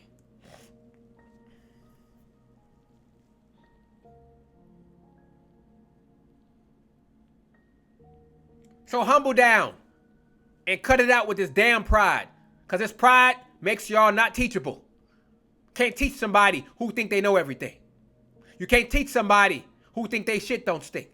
But don't worry, the Most High has a way of humbling your ass. Take away your money. You can take away your sons or daughters. That's a great way to humble you. Now you got Elzaphan.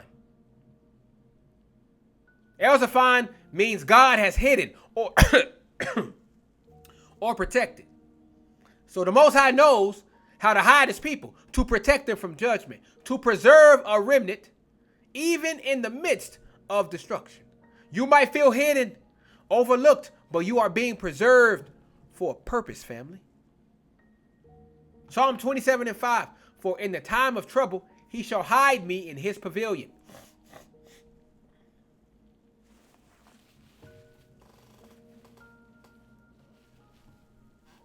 He shall set me upon a rock.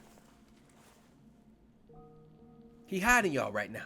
When destruction hits, you ain't gonna get hit. This is why these tornadoes don't come over here. They pass right on through and they land somewhere else. Because of this preservation. Y'all never thought about that? Something to think about then, I guess. We got Zithri here. Zithri is about the Most High being your covering, your shield, your defense. So we need to stop looking for protection from these heathen, from your oppressors, from your money, from your guns. A lot of y'all love these guns out there. Your gun ain't gonna protect you. The Most High can jam that trigger. Then what you gonna do about it? Then what you gonna do? Not a damn thing. The Most High is your only real covering, family. Psalm 91:4. He shall cover thee with his feathers, and under his wings shalt thou trust. His truth shall be thy shield and buckler. Stop depending on these other people. Depend only on him, and he will cover you.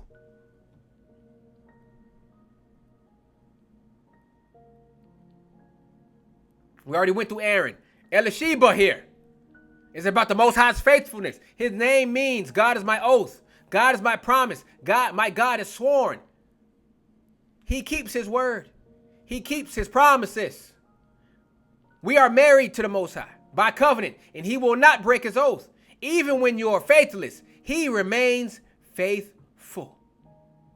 Psalm 89:34 tells you, my covenant will I not break, nor alter the thing that is going out of my lips. No matter what these heathens say about the new covenant and what they're part of it now, bullshit. The covenant will never be broken. Understand that. Aminadab means my people are willing. The Most High wants a people who are willing, generous, ready to serve, ready to obey. Don't be stubborn like these Israelites out here, these other nations. Don't be stingy. Be willing and ready for the Most High's call. That's an order. Psalm 110:3. Thy people shall be willing in the day of thy power. In the beauties of holiness from the womb of the morning, thou hast the dew of thy youth. Always ready, family. Nashon is about leadership, about stepping out first. His name means enchanter, diviner, foreseer, but also initiator, pioneer. Nashon was the first to step into the Red Sea. Numbers 2 and 3 will tell you that. You need leaders who will step out in faith, who will move first when the Most High calls, who will lead the way for the rest of the nation. This is why the Most High is raising up people like myself to do this. Joshua 3:13, and it shall come to pass as soon as the soles of the feet of the priests that bear the ark of Yah, skip over, shall rest in the waters of Jordan, that the waters, skipping over, shall stand upon an heap. That's the faith, stepping out in faith. These are the people you need to be following. Not these scared cowards, these spiritual cowards who scared to upset other people. They call my message divisive. Good. That's what it's supposed to be. It divides the wheat from the chaff. I ain't trying to make a universal message. I'm making a message to a specific people, for a remnant of people. I ain't making my message for everybody. Call it divisive, hateful. I don't give a shit. My words are going to reach out to the people that the Most High wants to reach out to. End of story. Nadab here is about being willing, generous, and noble. But don't forget, Nadab died offering strange fire. Because willingness without obedience is dangerous, family. Don't just be eager. Be righteous. Leviticus 10:1 and 2. And Nadab and Abihu, skip over, offered strange fire before Yah. Skip over again. And there went out the fire from Yah and devoured them. And they died before Yah. Too eager. You got to be smart.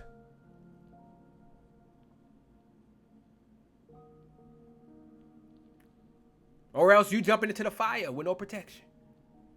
And in Abihu, we already just read about that. Abihu means he is my father.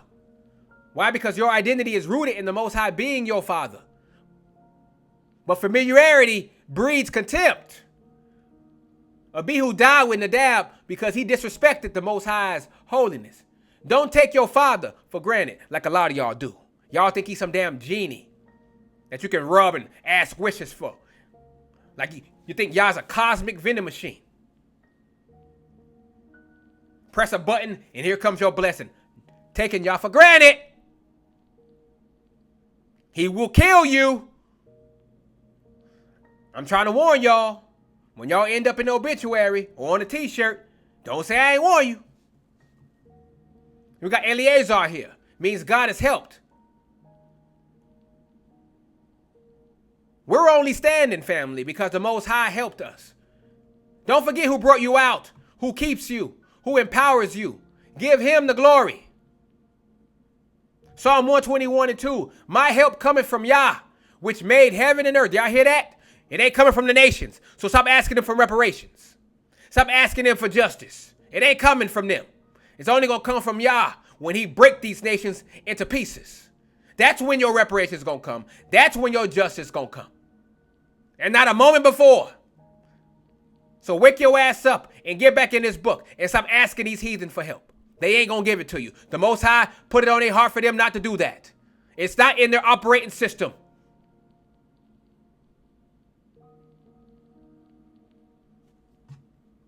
Now we have Ithamar. Ithamar is about fruitfulness, peace, and rest. His name means island of palms, land of palms, coast of palms. As we know, the palm tree is a symbol of victory and righteousness. So our calling is to be fruitful, to stand tall, to be a sign of victory in the midst of the nations. That's why in the Feast of Tabernacles, they have the palm trees. Family, hello. That's why they holding the palm trees in Revelation 7. That remnant. Because it's victory. Psalm 92:12. The righteous shall flourish like the palm tree. He shall grow like a cedar in Lebanon. That's what happens when you are fruitful. That's what happens when you stand tall with the Most High Yah. That's when the blessings will flow, family. The Most High giving you the open book test. He's telling you how to be. You want to be blessed? You want to be protected? Follow this.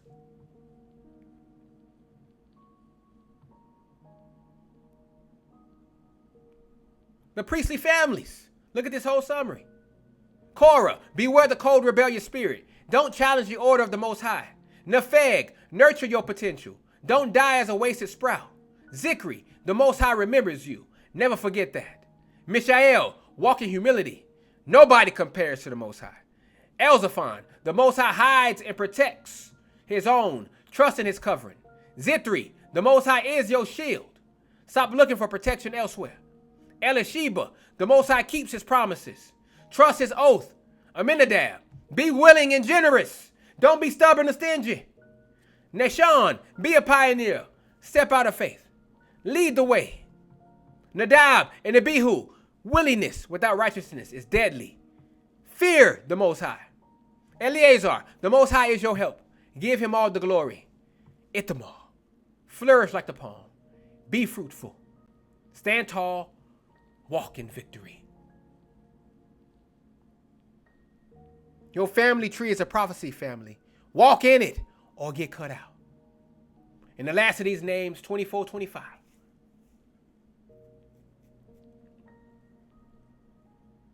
We already saw what Korah did. He the one who rebelled. Spirit of pride, rebellion, and thinking you can set your own order in the Most High's house. But look at this. The Most High still preserved the remnant from Korah's line. Even if your daddy was a rebel, family, you don't have to die in his sins. The Most High can redeem your line if you humble yourself. A seer.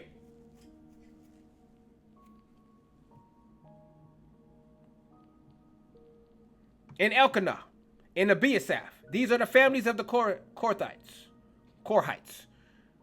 And Eleazar, Aaron's son, took him one of the daughters of Putiel the wife, and she bare him Phinehas. These are the heads of the fathers of the Levites according to their families. That's their priestly line family. So Asir means prisoner or bound. That's a warning and a prophecy, family. Rebellion will get you bound, spiritually, mentally, physically. You want to walk in Korah's footsteps? You'll end up in chains, locked up, cut off from the congregation. But if you humble yourself, the Most High can break those chains. Proverbs 5:22, Solomon says, his own iniquities shall take the wicked himself, and he shall be holden with the cords of his sins. You will reap what you sow. Elkanah means God has purchased, or God is zealous. We are a purchased people, bought with the price, set apart for the Most High's purpose. Don't sell yourself back into bondage. The Most High is zealous for you. He wants you for himself, not for the nations, not for idols, not for your own agenda. 1 Corinthians 6:20, for ye are bought with a price. Therefore glorify Yah in your body and in your spirit, which are Yah's. That's how you're supposed to be. Abiasaph means my father has gathered. The Most High is in the business of gathering his people, not scattering them. The spirit of Korah was about division, but the spirit of Abiasaph is about restoration, unity, and bringing the family back together. Don't be a scatterer, black people. Be a gatherer. Don't divide the house, restore it. Jeremiah 31:10 tells you, hear the word of Yah, O ye nations, and declare it in the isles afar off, and say, he that scattered Israel will gather him and keep him as a shepherd doth his flock. Look at your family, Israel. Some of you got a Korah in your bloodline, rebellion, pride, division, but you can be an Asir and break those chains. You can be an Elkanah and realize you've been purchased by the Most High. You can be an Abiasaph and help gather your people back to righteousness. You are not doomed to repeat your father's sins. The Most High is calling you to be the remnant that survives and thrives, even if your whole line was wicked before. So you got Eleazar. Eleazar is the son of Aaron, the high priest after his father. His name means God has helped, and it is a reminder that the only reason you're standing, the only reason you are alive is because the Most High helped you. So don't get proud. Stay humble and be grateful that he has restored you out of bondage. Putiel means afflicted by God or God's purification. Sometimes the Most High has to afflict you to purify you. That's why you're going through this bitter captivity. To get the wickedness out, to make you fit for his service. Don't despise the affliction. It's making you holy. It's making you ready. As it says in Psalm 119, 67, and also verse 71. Before I was afflicted, I went astray. But now have I kept thy word. Skip to 71. It is good for me that I have been afflicted, that I might learn thy statutes. Y'all see that? You're being afflicted so you can come back to him. So you can walk in his statutes. That's why he's doing it. But you guys are being bitter about it. Complaining all day, all night. Never doing anything about it. And just staying bitter. And that keeps you divided from the Most High Yah. It keeps you outside his covenant. It keeps you cursed. And you got Phinehas here. Is a bold and zealous priest. His name means mouth of brass, bold-mouthed, oracle, face of trust. He's the one who stood up and executed judgment when Israel was playing the whore with the daughters of Moab. He was the one that shot that javelin through that man and that woman, that heathen. The Most High gave him a covenant of peace because of his zeal and his refusal to tolerate wickedness in the camp.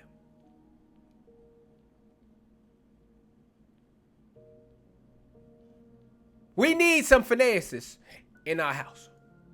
We need men and women who are bold, who will stand up against wickedness, who will not tolerate sin, who will execute righteousness, even when it's unpopular. The Most High is looking for a remnant with a mouth of brass, who will speak the truth, who will act on it, who will not compromise. So when you see this summary, family, of Korah's line, don't let rebellion define you. Let the Most High redeem you. A seer, break the chains of bondage. Don't stay a prisoner to your family's sins. Elkanah, you are purchased. Live like you belong to the Most High. Abiasaph, be a gatherer, not a divider. Restore Israel. Eleazar, remember, your help is from the Most High. Never get proud. Pudiel, affliction is purification. Let it make you holy, not bitter. Phinehas, be bold, be zealous, be uncompromising. Stand up for righteousness in a wicked nation. So we move to 26-27. These are that Aaron and Moses, to whom Yah said, bring out the children of Israel from the land of Egypt, according to their armies. These are they which speak to Pharaoh, king of Egypt, to bring out the children of Israel from Egypt. These are that Moses and Aaron.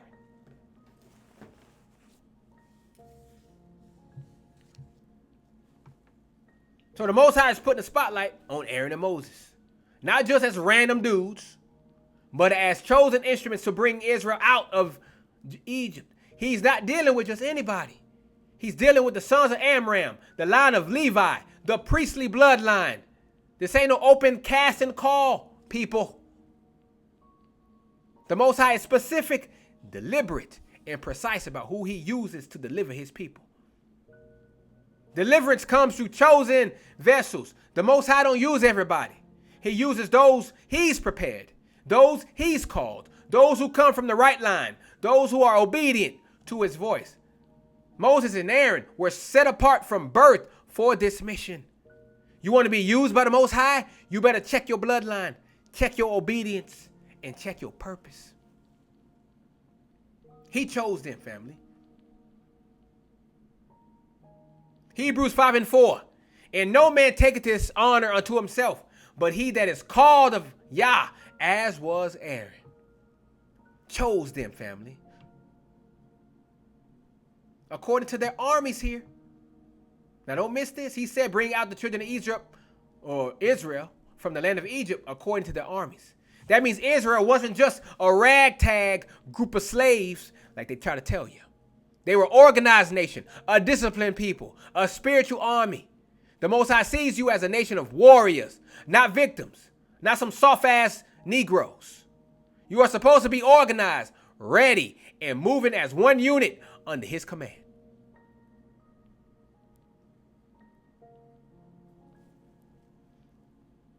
And we see in verse 27, the Most High repeats himself for a reason. He's saying, don't get it twisted, niggas.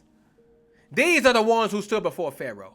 These are the ones who spoke truth to power. These are the ones who delivered my message, who faced down the oppressor, who led my people out. The Most High is making it clear his deliverance is historical, it's personal, and it's exclusive only to who? Israel. That's you so-called black people. You want to talk about legacy? You want to talk about purpose? Moses and Aaron's names are written in the book because they obeyed. They stood up to Pharaoh. They stood up to their own people's doubts. They stood up to the pressure. And they did what the Most High commanded. You want your name in the book of life? Niggas, you better stand up, speak up, and obey, no matter the cost. That's what you want to do.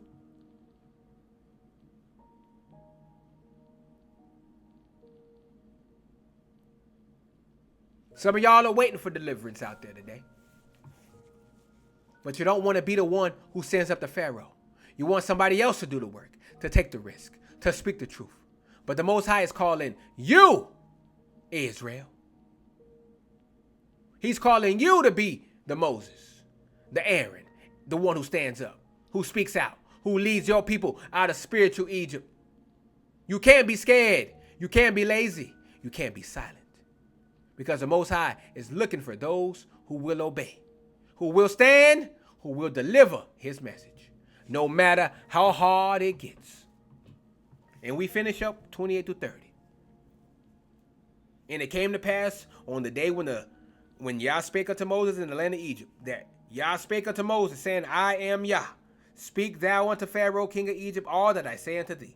And Moses said before Yah, behold, I am of uncircumcised lip, and how shall Pharaoh hearken to me? So we end on doubt. So this is a timestamp here in verse 28. The Most High is marking the exact moment he spoke to Moses in the land of Egypt. Not in freedom, not in comfort, not in the promised land, in the middle of bondage. The Most High speaks to you right in your captivity. He don't wait for you to get it together. He don't wait for you to be comfortable. He calls you while you are still in chains, while you are still surrounded by your enemies, still doubting, still struggling. That's when he shows up and gives you your assignment, just like he gave it to me. I'm in my captivity, just like you are. Ezekiel 3:15 and 17, look at this. Then I came to them of the captivity at Tel Abib, that dwelt by the river of Kibar, and sat where they sat, and remained there astonished among them 7 days. And it came to pass at the end of the 7 days that the word of Yah came unto me, saying, Son of man, I have made thee a watchman unto the house of Israel. You see that? Came into captivity. In verse 29, he gives them the command, plain and simple. I am Yah. Speak to Pharaoh everything I tell you. No editing, no sugarcoating, no holding back. But that's what these preachers do today, right? They don't say it the way the Most High says it. They water it down, dilute it for universal purposes. Not to offend anybody. Fuck that shit. I want to offend people. I want to piss people off. That's the point. I want to convict you so hard that it forces your ass to come to Yah. I ain't trying to comfort you. I'm trying to convict your ass. To make you feel guilty. To show you your actions. To show you this mirror of who you truly are in the eyes of Yah. To get you to try to change. Nobody gonna change based on comfort, family.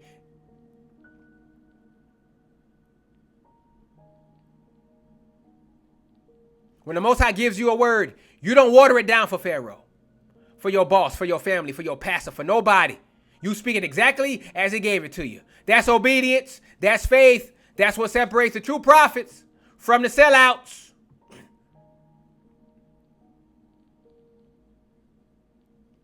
Don't do it.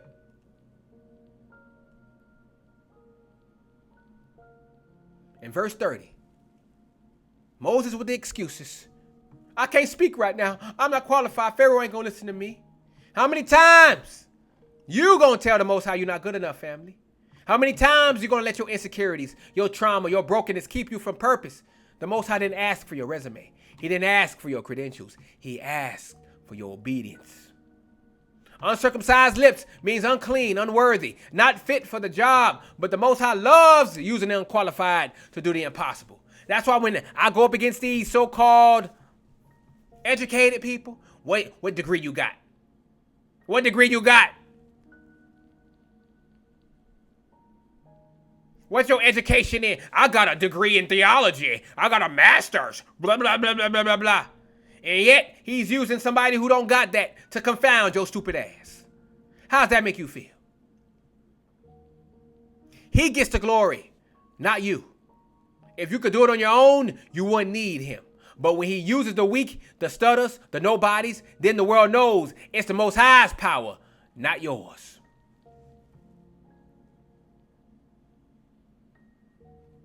That's all it's about, family. So how many times you going to tell the Most High you're not ready? How many times you going to let your trauma, your stutter, your criminal record, your broken family, your lack of education, your uncircumcised lips keep you from your assignment? The Most High is calling you right in your captivity. He's telling you to speak truth to power, to call out Pharaoh, to wake up your people, to stand up when nobody else is, when everybody else is bowing down. Stop making excuses. Stop doubting yourself. The Most High is with you. If he can use Moses, a stuttering, doubting, insecure man, he can use you.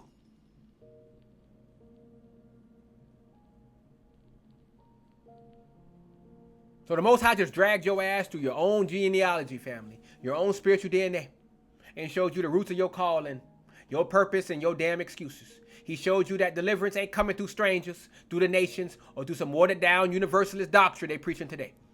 It's coming through you, through the bloodline, through the covenant, through the ones he called by name. He showed you that your history is full of rebellion, bitterness, and brokenness. But he also showed you that he preserves a remnant. Even if your whole family line was wicked, you can be the one that breaks the chains, that stands up, that gathers instead of scatters, that walks in obedience instead of rebellion. He showed you that he calls you right in your captivity. He don't wait for you to be perfect, to be free, to be comfortable.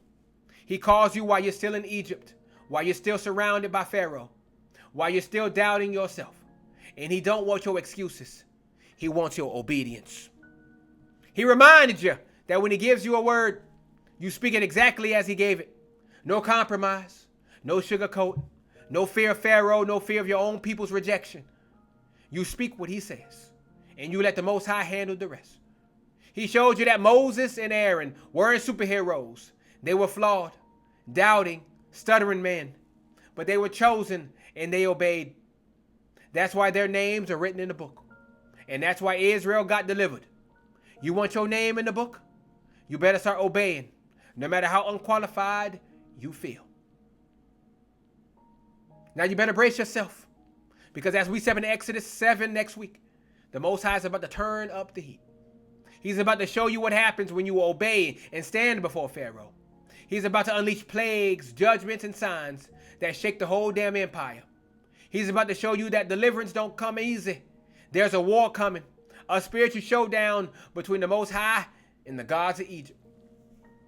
You're about to see what happens when the Most High takes a stuttering man and makes him a god to Pharaoh. You're about to see the difference between the power of the Most High and the fake magic of the nations. You're about to see the Most High's word never fails, even when then the enemy's heart is hard as stone. So get ready, Israel. If you thought the genealogy was heavy, wait until you see the judgment. If you thought your excuses were enough, wait until you see what happens when you stand in obedience and the Most High moves on your behalf. You're about to see that deliverance is bloody, it's messy, it's terrifying, but it's glorious for those who trust in the Most High. So stop making excuses. Stop doubting your call. Stop letting your brokenness keep you from purpose. The Most High is about to move, and you better be on the right side of his judgment. Get ready to stand before Pharaoh. Get ready to see the power of the Most High. Get ready for the plagues, the miracles, the deliverance. Get ready for Exodus 7, because the war for your freedom is about to begin. This is your time, Israel. Step up or get swept away. The Most High is about to show the world who he is through you. And with that, I end my lesson. All praises and great glory to the Most High for this powerful word today. I hope you guys paid attention. I hope you guys took some notes. I hope you guys understand that the Most High is using us to confound these nations. He's using us. Through us, he's going to bring judgment on these heathen, as we're going to see next week, Yah willing. As I told you before, I am celebrating Pentecost, June 9th, Monday, sun up, sundown. I'll put out a lesson for you guys so you guys can understand what that means for us today and 2025. I pray you guys enjoy the rest of your week. I pray you guys had a great Sabbath. And with that, I send you off with another song from the album, New Rulers, because that's what's about to happen with the nations. Be easy, fam. I love y'all. The rod of iron coming down. Time for new rulers to take their crown. He that overcomes till the end shall rule all nations. Let's begin.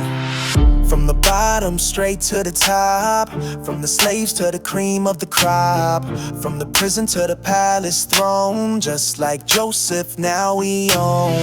Power to rule over every land, rod of iron firm in our hand. Nations breaking like potter's clay, as the kingdom comes here to stay. Revelation 2:26, power of nations, that's the fix. Keep his works until the end, now it's time for us to ascend. All these nations about to learn, when the tables finally turn. Watch the mighty fall and shake, when the true kings finally wake. New ruler, stand up, time to reign, right now. Nations bow, down to the crown, iron rod, potter's clay, kingdom rise, paradise.